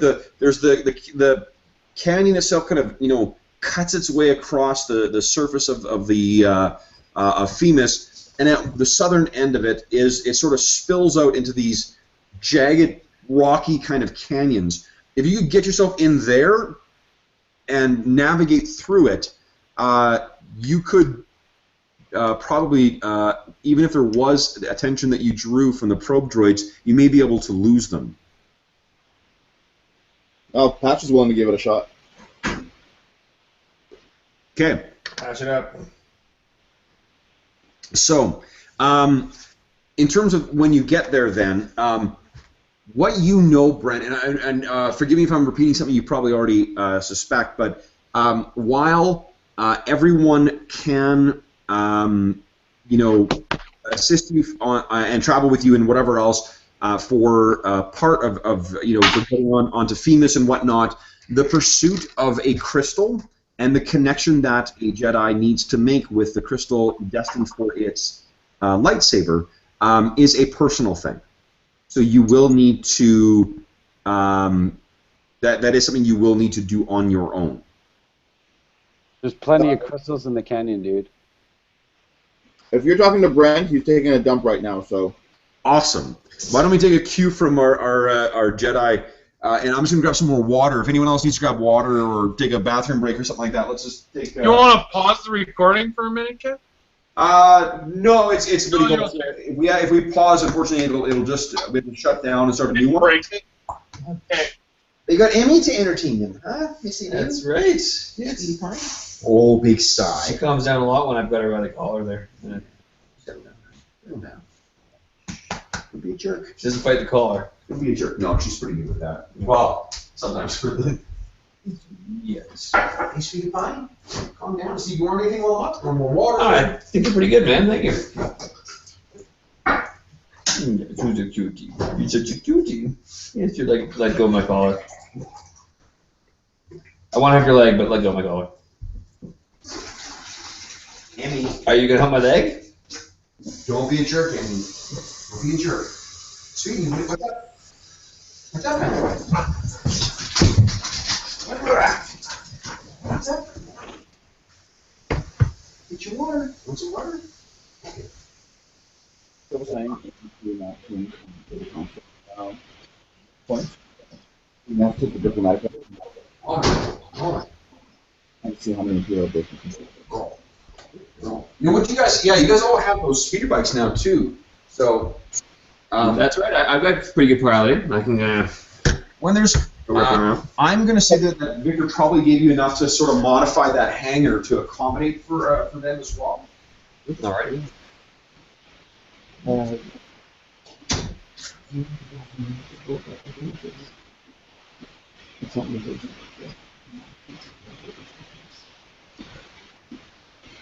yeah. So what do you guys think of Civil War? I haven't seen it. Pretty damn awesome. It was. I think it was the best one yet, myself. They did a really good job of managing a large group of people. Yeah. And Like, writing their parts really well. Black Panther was very compelling. Nemo, I thought, was maybe the best one in the film. I liked him. I like the fact that they made Captain America engaging without making him like the goody two-shoes hall monitor. Right. You know, like, I mean, typically that would have been the role that he was playing, but the conflict really added to the whole thing. What's that? Oh, Steve Rogers in Civil War. I just really like the way that they actually portrayed his character. Yeah, and he, like, you look at from where he was, and he could have been playing this role the entire time and, like, just building towards this, but, like, Chris Evans sure seems like he's grown as an actor between, First Avenger or, like, The Losers and this. No, The Losers. Yeah. He was a kid then, right? Fuck, I rewatched that this week. Yeah, what a fucking horrible film. I told you, man. Like, I don't know what I was thinking the first time I saw it. I'm like, yeah, it's all right. It's just an action film or whatnot. No, it's fucking awful. It's terrible. Cliche galore. Yeah. Brutal. Yeah. And terrible performances. Yeah. Writing. I got something to show you guys. Yeah, So I'm what's going to be doing some upgrades to my computer. Mhm. I don't know if you guys have seen some of this new technology. I know you know about. This is my new hard drive for my computer. Holy That's awesome. Holy Christ. This is a 250 gig hard drive, SSD drive that goes right on the motherboard now. Wow. Amazing. And they're cheap. Just solid state. Yeah, Okay. it's crazy. Holy I know shit. solid state makes such a huge difference, especially on the OS. Yeah. Yeah, And but this is like, make the they coffee. call it M2. And it transfers something like 32 gigs per second. Good lord. That's amazing. So like now you don't have to worry about dropping your computer. Like it's not going to cause the hard drive to skip and scratch and shit like that. And Yeah, it's just right on the motherboard too, right beside the CPU. well, It's that's sort of like the RAM. It's like right on there. It's cool. Wow. well, that's what I've been waiting for. I mean, I need to get a new computer, but Yeah. yeah. I've been waiting for a sign. That's the sign. You got the what do you call that? So I think well, it was, I mean, it's a week or so old now, but there was a no, Best Buy had a sale, flash sale for computers. So, Okay. okay, so Oh, we're ready to go? Okay. yeah, sorry. So we are. Oh my God, what were we talking about before? Oh, Brent, sorry. Yes, crystals, personal. Crystals. Yeah, what I said, Brent, was that you forgive me if you already know this, but you know, the what do you call it? The gatekeeper of the Holocron. She confirms to you that while your colleagues and friends can help you on the, you know, with arriving at Femus and on the surface of Femus and whatnot, the connection, in order to properly attune yourself to the crystal that is destined for you, you need to do that yourself. All right. Okay. And So if you want to get any mining information from Oddball, you'd have to do that then before you go off on your own. did you have any questions about, you know, the process of finding your crystal, Brent? Oh yeah, I'll probably go and ask Valisa all the details I can find out about how how will I find it, how will I know that this crystal is a one, and Okay. She so there's a lot of like meditation, a lot of time spent in. There's probably about a week between when you guys leave, or maybe, no, it's in the same sector. It's probably a couple of days between when you leave Corfi and when you arrive at Femus. But what are you? What do you call it? I guess now's an opportunity for you guys to sort of plan out what's sort of the what's the plan to try and I guess find this crystal. You know that you need to find access to one of the caverns or one of the mines. What are you looking at? What are you looking at? But sort of what's your and what you know, Brett, what tells you is that you kind of have to. You will have to follow your senses. You will reach out with the Force to find the connection that is appropriate, or not appropriate, but find the connection that is intended for you, and then follow that to the crystal. However, she does caution you that the Force often tests Jedis while going through this ordeal. It is not simply a matter of a scavenger hunt. It is a passage, or a rite of passage, I should say, to attain that. So she has you, or encourages you to meditate on what might test your convictions. yeah. So, for the rest of you guys, what are you guys? What plans are you making? What you know? I said in that that block of text, like I said, I read out. But in terms of, for those of you who are more, you know, practical, you're in addition to the Imperial probe droids and likely the Stormtrooper garrison that is located there. There is also the native fauna, two of which are of particular concerns. One of them is a quadruped known as a Themis charger. These are massive, kind of horned carnivores that like basically running and ramming things. Mm-hmm. Incidentally, that's also the name of the local football team. Yes, go Phoebus Chargers. The other thing is underneath the surface there are creatures known as Rubat spinners, which are a sort of semi-living. Yeah, really. That's their rival team. They are essentially man-sized arachnids that live underneath the planet, but they're not quite living. They're kind of got an unusual biological structure. Dead spiders. Both of which sort of pose, the Rubat spinners are a threat underneath the surface for miners, and the chargers can be a pain in the ass on the surface. Are the spinners indigenous only to this planet? Yes. Because Vendry's always wanted to document one. Sure. Yeah, Vendry was a wildlife photographer before. These are two things that are unique to this planet, which has been which has been quarantined by the Empire for the last 20 years. So I have to see one of those things before I leave. Sure. Cool. Are there any ancient computer systems or anything interesting for Oddball to research or look into? Maybe, like I said, the mining facilities on here, they do go back like 4,000 years, or give or take. Okay, that would be something Oddball's interested in doing. The trouble is you're not sure.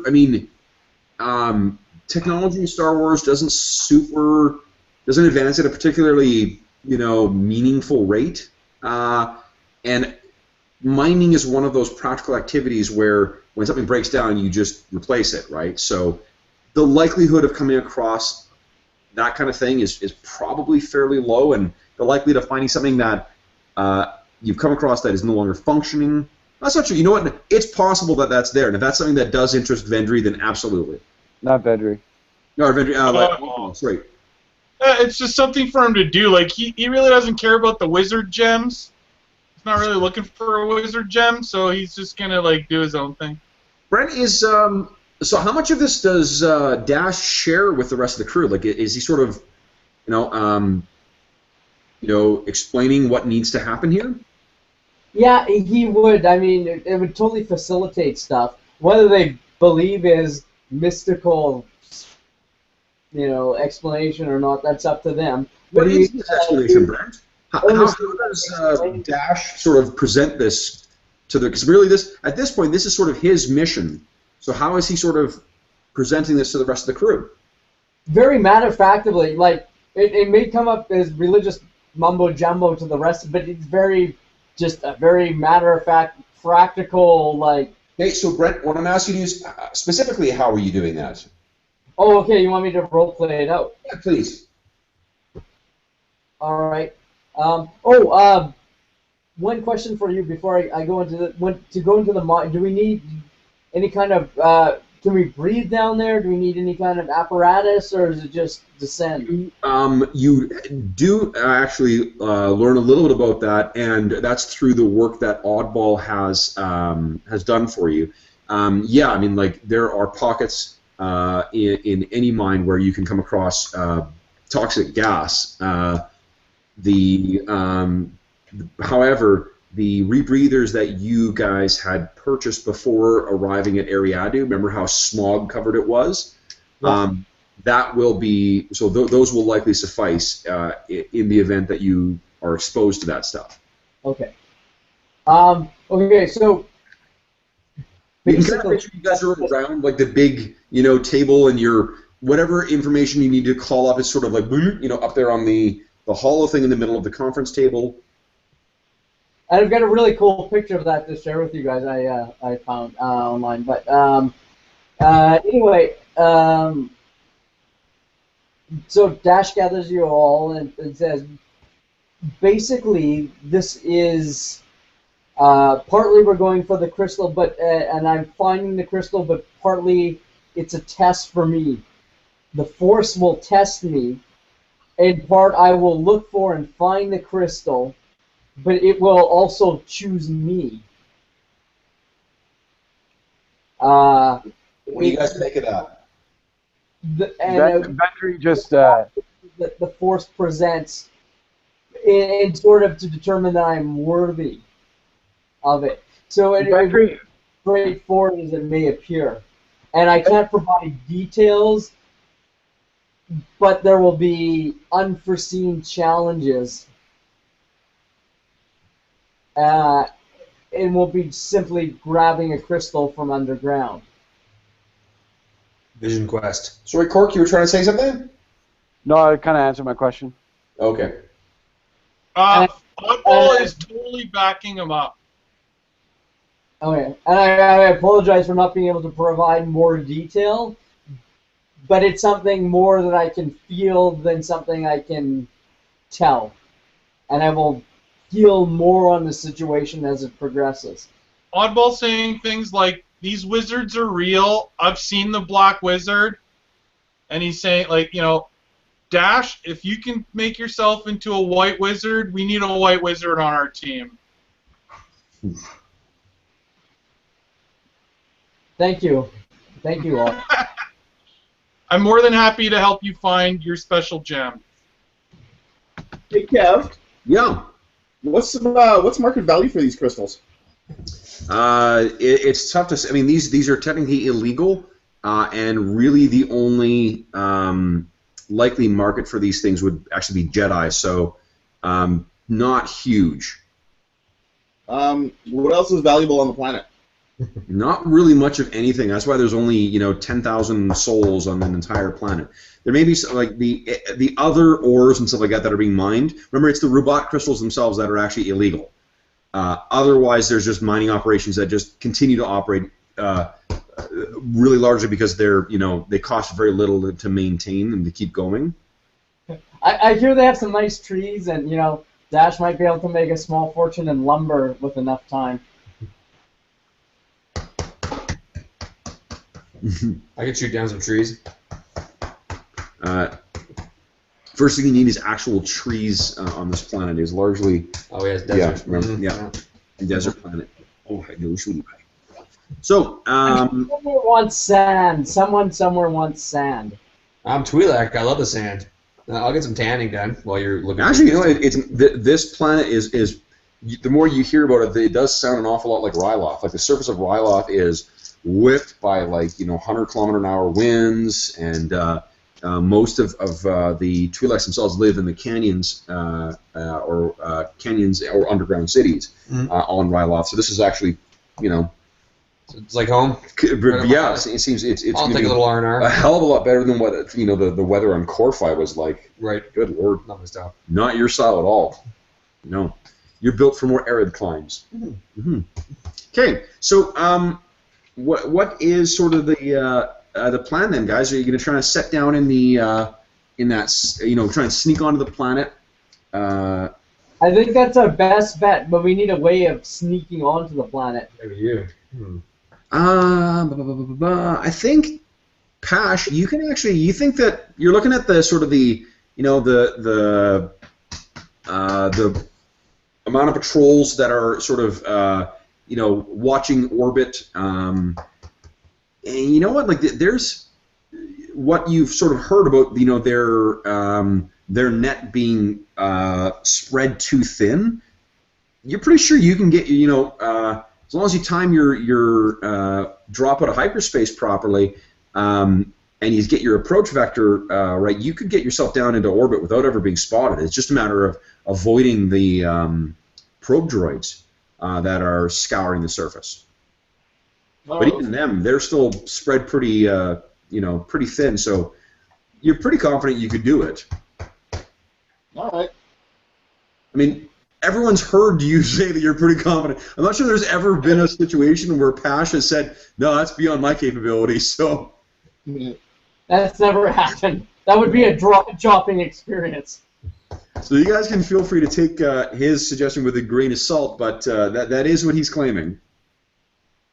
Go for it. All right. He's me? And we can use the speeders once we get down there? You could, but the trouble is the speeders will, they've got like an electronic signature to them, so they might make the probe droids and the Imperial and the stormtroopers who are scouring the surface, it would make you a lot easier to find. Right, okay. Okay, so what you're saying, Kev, is even when we get down there, like if I land the Argent Shadow, we can't or shouldn't take speeders after that? No, because the speeders will be significantly easy. I mean, speeders are sort of, it's a guarantee that at some point some probe droid will probably pick up the signature of it. All right. Everyone likes a hike. It's like a team building activity, and it's like a natural experience. Yeah, it's like a ropes course, but full of small starship-sized carnivores and underground man-eating spiders. Oh yeah, and stormtroopers. Okay. Obstacle course, really.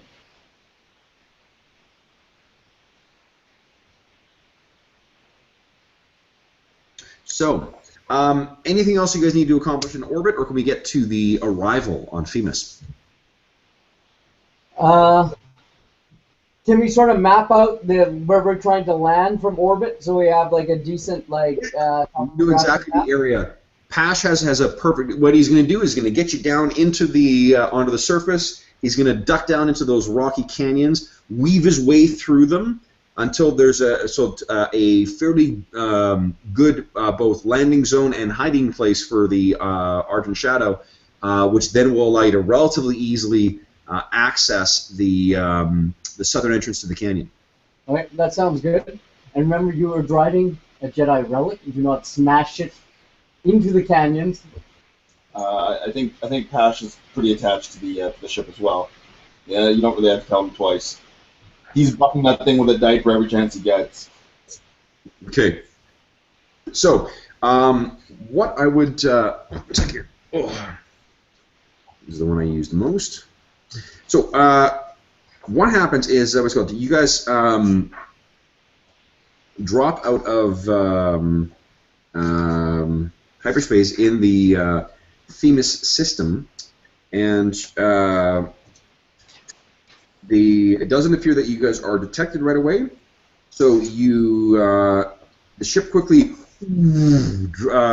dives down into the atmosphere. The ship's shaking. The Femus, incidentally, looks from orbit.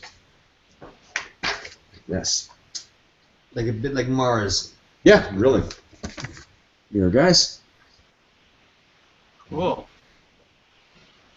So, you guys go diving into Femus, and as you go racing across the rocky surface, here's another kind of cool idea of what the surface looks like. You can see a marked difference from the surface of Porphyre. As you are making your way down, you sort of are skimming the surface of the canyons, and then you hear the half kind of ping of a sensor sweep that just brushes up against you at the very edge of its range, and you kind of quickly dive down and begin weaving through the canyons. What is the speed of the Argent Shadow, incidentally? Oh, I have it. The speed is 3. 3? And what is the silhouette? 5. 5. Okay. So the difficulty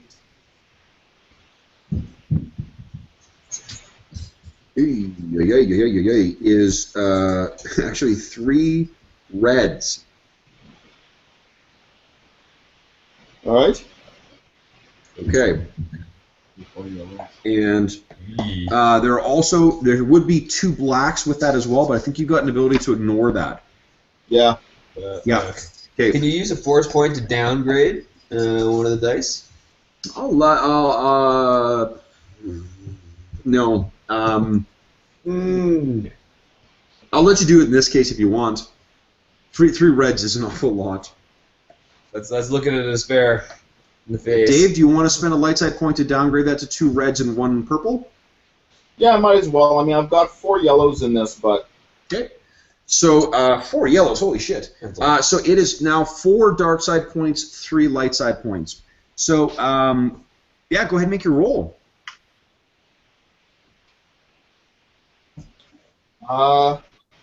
That's 5 successes, Ooh. 1 threat, and 1 triumph. And 1 triumph. Ah, nice. Fantastic. Good work. Okay, so you're sort of you get down in there and you're so sort of getting in a groove of zipping past these things. There's the brief kind of like staticky burst of what do you call it? Of sensor contact from the constant pinging or regular pinging, I should say, of the Imperial probe droids that are looking around on the surface. And there's a brief moment where you're kind of like your attention is split a little bit, and you suddenly and as you're going near one place, there's a bit of a thing where one of the unimportant kind of sensor sprues or whatever peeled off, and the Argent Shadow suffers 1 strain. Oh, hi, honey. What are you doing? But then you're able to write it, and I am going to bank that. You know what I'll say is that you have sort of pinged a natural that little clipping of of your ship against one of the canyon sides. Turns out it's one of those it's like a hoodoo where it's been eroded up at the base, so there's this massive thing that sort of rests on this tiny little thing inside. So as you're sort of watching as that thing is sort of fading behind you, there's a very, very slow kind of crumbling away from where you hit, and then this massive thing just sort of collapses. It's been millennia. Hey, knock it off. What are you doing? Are you on something? Oh, okay, let me just. Hey, over here, back up. Maybe, Jesus. Got the razor sharp focus of. What happens is you hit this, you clip this big thing. Part of it kind of falls away, and then the whole thing kind of and collapses down, leaving this billowing cloud behind you. Everyone sort of, on the ship kind of looks at you, Pash, and then you look at them, you're like, it's a distraction for the droids. And sure enough, what's going to be happening is basically there will be a time that you guys will be free from any chance of running into the probe droids because they've all sort of gone over to try and investigate the collapse of this massive thing. Noise. Plus, the way it actually worked, Pash, is it made it seem like an after effect of the tectonic event that led to the creation of that canyon. Right. So while you really didn't plan it that way, you're claiming to have planned it that way. Can we back the ship into a cave? What's that? Can we back the ship into a cave? You cannot safely. There's not large enough caves to do that. Plus, given the it's not terrible exaggeration to suggest that maybe things haven't quite settled down yet. So some of these caves are fresh that you may unfortunately bury your ship. So you do find a sort of a bit of like a box canyon that leads away from near the side of the main canyon to set down the Argent Shadow, and you it seems reasonably safe from detection.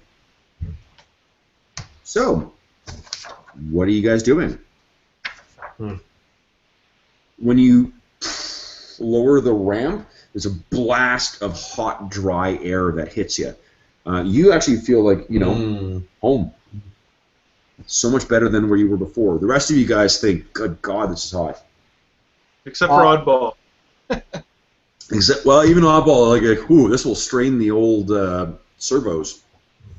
He's pulling some like oil out of the where he keeps it. He's oiling himself up. Someone told me once that they hated sand because it gets everywhere. I borrow some of his oil and I put it on me.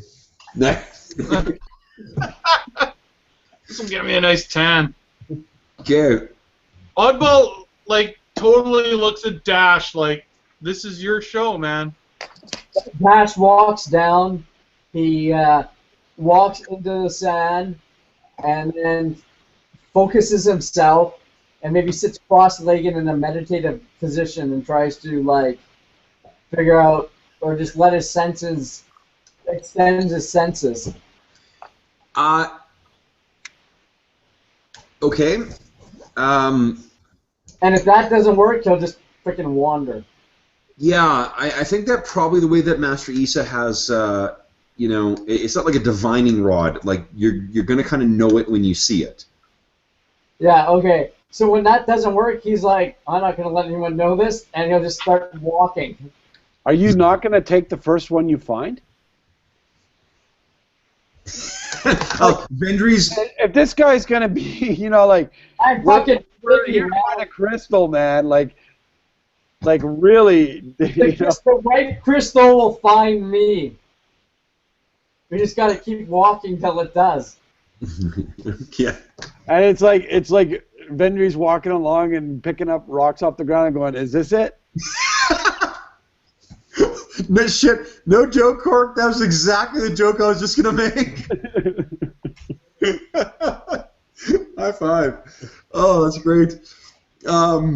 Okay, so what I'd like everyone to do, please, is to make an average athletics check with 1 black. Because it's a hot and dry environment. So purple and a black? Woohoo! And so it's an athletics what? Athletics against 2 purples. And a black. And a black, yes. Unless you are Twi'lek, in which case you get to ignore that black. I'm spending a light side point because there's not that many left in this game. Okay. Which means I have 5 dark side points. That's awesome. I'm spending 4 dark side points. It's actually 1 red and 1 purple, please. For everybody? For everyone. Yay! 1 red for everybody! Kev, do you want me to re-roll if I already have a failure and 2 threats, or what? Yes, because you might get a despair. Okay, I've got 1 success and 4 threats. Holy Nice. shit. What do we got? Oh! Whoa! Fuck! Of course I would roll a despair. Alright. Yeah, so did I. It's a failure and a despair for Oddball. I got a hit and a despair, so those kind of balance. I have 1 green against whatever Kevin's throwing at us for agility. Okay. For athletic. You're gonna tell me Jedi. So, Cork, how'd you do? Total party kill. I got 1 success and 4 threats. 4 threat. Okay. Okay. So, Dave and Brent? Dash got 1 success and 1 threat. Okay.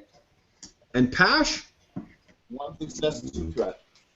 1 success and what? 2 threat. 3 threat. Okay. 2 So, threat. I dodge. anybody who got threat on this, you take 1 point of strain for each threat that you roll. Oh shit. Well, can you guys tell me that then, real quick? I got Dash 1 threat or 1 string. Guys, go in the order of announcement because we're just all shouting over each other. It doesn't, So Steve got 1 point of strain. Okay. Cork, I think Vendry got 4. Yep. Pash, you got 1. 2. Pash got 2. Okay. And Dash. 1. 1. Okay. So, and then there were 2 despairs from Oddball and from Oscara. So what happens is to get yourself, basically, you guys start walking along. Dash is taking the lead.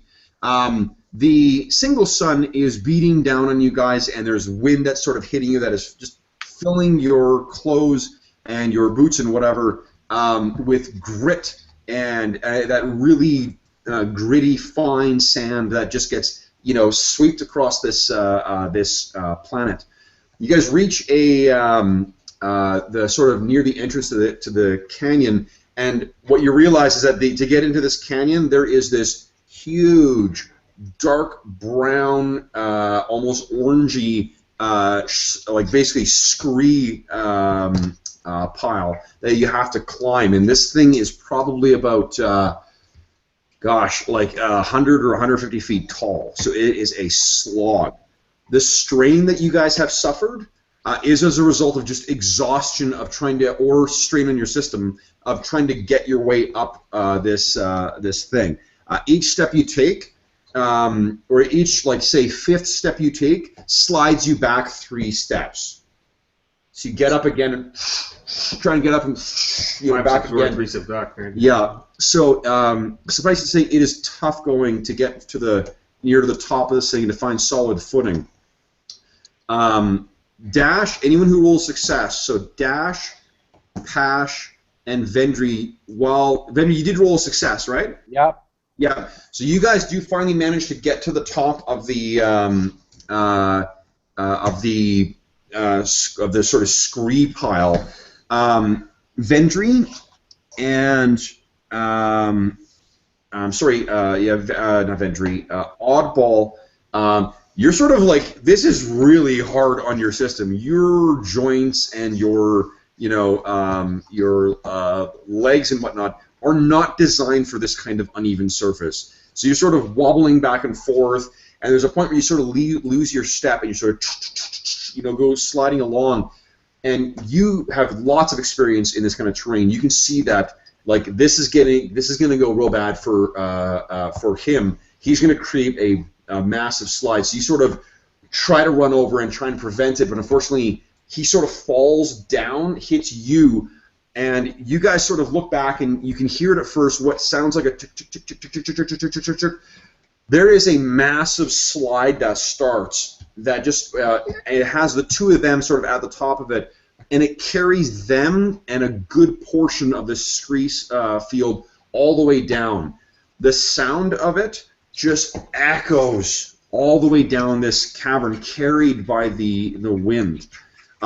When everything finally comes to the last sort of reach, you see Oscara and Oddball at the bottom of this field, and there is sort of a oppressive hush that falls over you guys, or over the collection of you, once this sound finally stops and the echo of it across the canyon walls finally stops.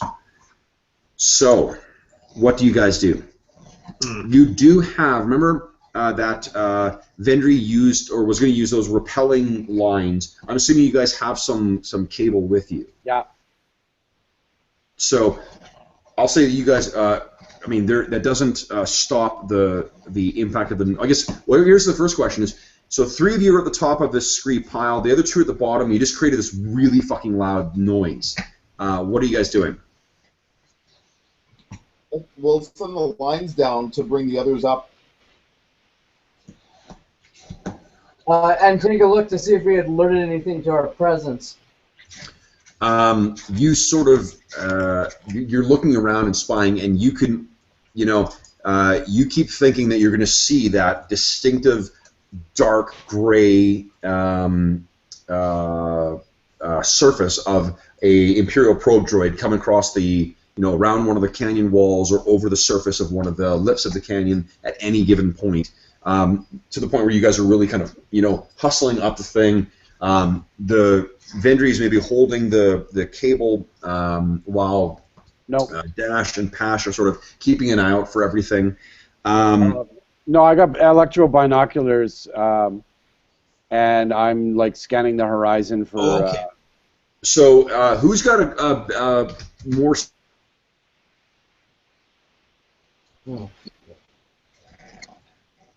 You say it again, Did you Kev? get that, or did Kev freeze? Sorry, Dash or Pash? Which of you guys has a higher strength, or are they the same? I've got it too. Uh, The one time I get to remove the black and roll. Yeah. We're tied or wrong. You're tied. So who's holding? Maybe Pash. I'll just say you're holding the cable because really it's just. And what you sort of once this thing gets up, you sort of, realize that just how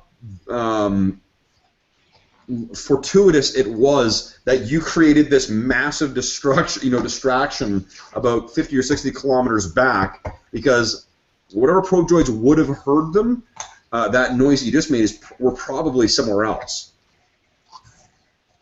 So you'll just count your fortune for what it's worth, and now you're at the edge of the canyon. I'm not, having gone through that process before, I'm not going to make you roll again, but you're now sort of the lip, and there is another lesser scree field leading down. I'll just let you guys go ahead and get down there without making any more rolls or any kind of distractions. So, once you get to the bottom of the canyon, what are you? And this canyon itself is about. Let me see here. It varies in terms of its width, but it looks to be between like 100 meters in some points to like about 200 or 250 meters at others. Oddball asks Dash if this area is calling to him, or if he thinks that there is some wizard gems around here or not. Because, I mean, this is an entire planet. Like, searching an entire planet for a tiny little crystal is difficult if the Force isn't calling to him. That's not the way Oddball words it, but he basically is like, we're looking for a needle in a haystack, and if you don't tell us this is the right area, we got to get back to the ship and try somewhere else. Okay. Dash, how do you respond? We're looking for an opening to take us to the ground. It should be around here. We scanned this from orbit. Okay. So Right, but is this place calling to you? Can you use your senses? I've seen you use the magic. Yeah, Dash, why don't you make a perception check for me, please, against I'm going to say 1 red. No, I'm going to say 3 purples. Okay. And you know, Brent, why don't you roll your force die first? Okay. I was thinking too, I would use the talisman I have because this is important to me. And Sure. Go ahead. Roll 2 force die then. okay. Is this part of the roll or is this previous to the roll? Previous to the roll, please. 2 light side and 2 dark side points. Okay. So I'm assuming, Beautiful. I'm assuming you're calling on the light side. Yeah. What I will say then is, you know what? I'm not even going to make you roll, Brent. What I'll say is that basically you guys start down. You sort of try to focus your thoughts, and the wind and the heat and whatnot is really distracting. Describe for me how you sort of try to bring focus. What are you thinking about? What's running through your mind? What sort of things or images or whatever, or things from the past are you focusing on to try and... I'm trying to focus on nothing. I'm trying to clear my mind completely of all fears and worries and and thoughts, and just open myself up and feel, sort of clear everything and just sort of sense. Okay. Like feel anything. What you sense basically so is when he does that, Dashter starts walking forward, and you guys sort of look at each other, and then he was doing this wordlessly. You guys all start following. You're following him, and he's walking with a pretty good determination along this winding canyon, around fallen rocks and so forth, oblivious to his surroundings apparently for about an hour. Until he finally stops at the standing at the foot of sort of the cliff wall, and then a little further up the wall there is a crack that leads. Actually, no, I'll say that it's actually basically a bit where part of the canyon walls collapsed, and there is a canyon leading down. Is it going underground? Is leading underground. Yeah, Dash. Okay. This is where you need to go. We have to go down. No, And descending. you need to go down. Remember, you need to do this on your own. This is something I have to do on my own, guys. I will be back as soon as I can. I don't think you say that last bit. I think you say, like, this is something I need to do alone, and you just walk away. Is that the only underground leading down passage? It's the only one that you've spotted thus far, yeah. Hmm. So, as you Again, Oddball is backing up. I just want to say that Oddball's backing this stuff up, and he looks at everyone else and he says, "We should wait here." Okay.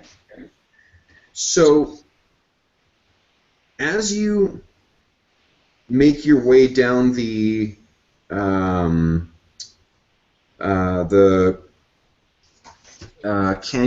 or the tunnel, it actually it is only about maybe 6 feet, a little bit more than 6 feet tall at its highest point, in kind of a triangular shape when you first step in, Dash. But as you start making your way in, for one, like 10 steps in, it's immediately cooler than the one that's outside. There's also a kind of muskiness that hangs in the air, so you put your rebreather on. You activate one of your little, like maybe like a light stick or something similar, and start making your way in, because it is pitch black in here. The light cast off by your source is not particularly illuminating, though it is illuminating the initial pathway that leads in until a much larger canyon. When you go into this larger canyon, you can see that there is sort of twinkling in the walls here some crystals with a dull kind of almost like a translucent color, but these aren't the right ones. These are not your crystal. There are a number of corridors leading open to you, and one of them, or not corridors, but sort of further paths deeper into the bowels of Themis, and one of them definitely calls to you. It feels almost like the men's room. The men's room. And it almost feels like the anticipation you would feel, as you walk up to the door of an old friend. And you start making your way down that that corridor. Not corridor, the canyon. The wall, or the canyon, the passage. The floor of these passages is actually remarkably smooth, considering that these are relatively recent, so maybe they've just been recently exposed. But as you're making your way down, there is condensation that begins to accumulate on the inside of the walls, or rather it's just that you're, I guess, entering into areas that have more condensation. And you reach to the point where you're beginning to walk through water. This water goes up to about your knees. It's frigid, like ice cold, stark contrast to what you were experiencing outside. But still, you feel, even though the cold is numbing to your lower limbs, that this is the correct path. Eventually, the path leads up and then out into sort of a larger room. You know it's a larger room because the light is no longer reflecting, or a larger cavern, not room.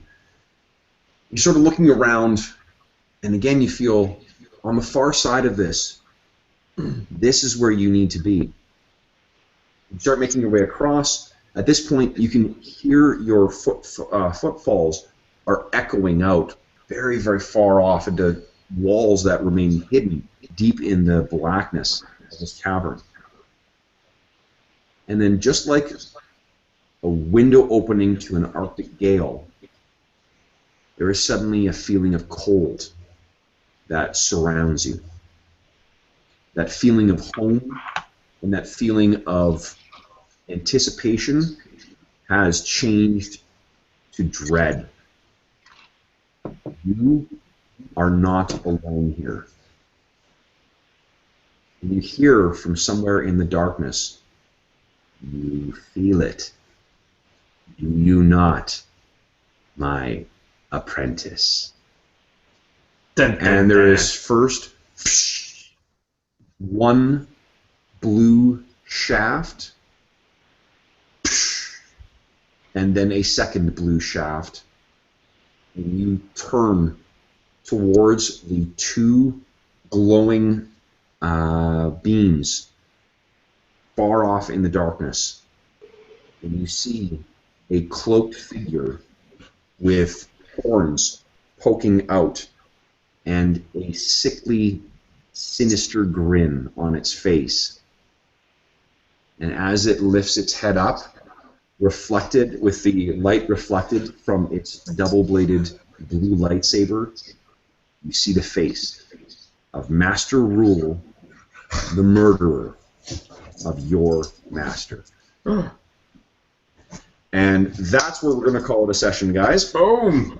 Nice. So, for those listening at home, thanks so much for joining us for the Live from the Sword Coast podcast. We will see you back in 2 weeks' time for another edition of the Star Wars trilogy of games and the continuing adventures of our intrepid heroes. Thanks so much, and have a great couple of 2 weeks.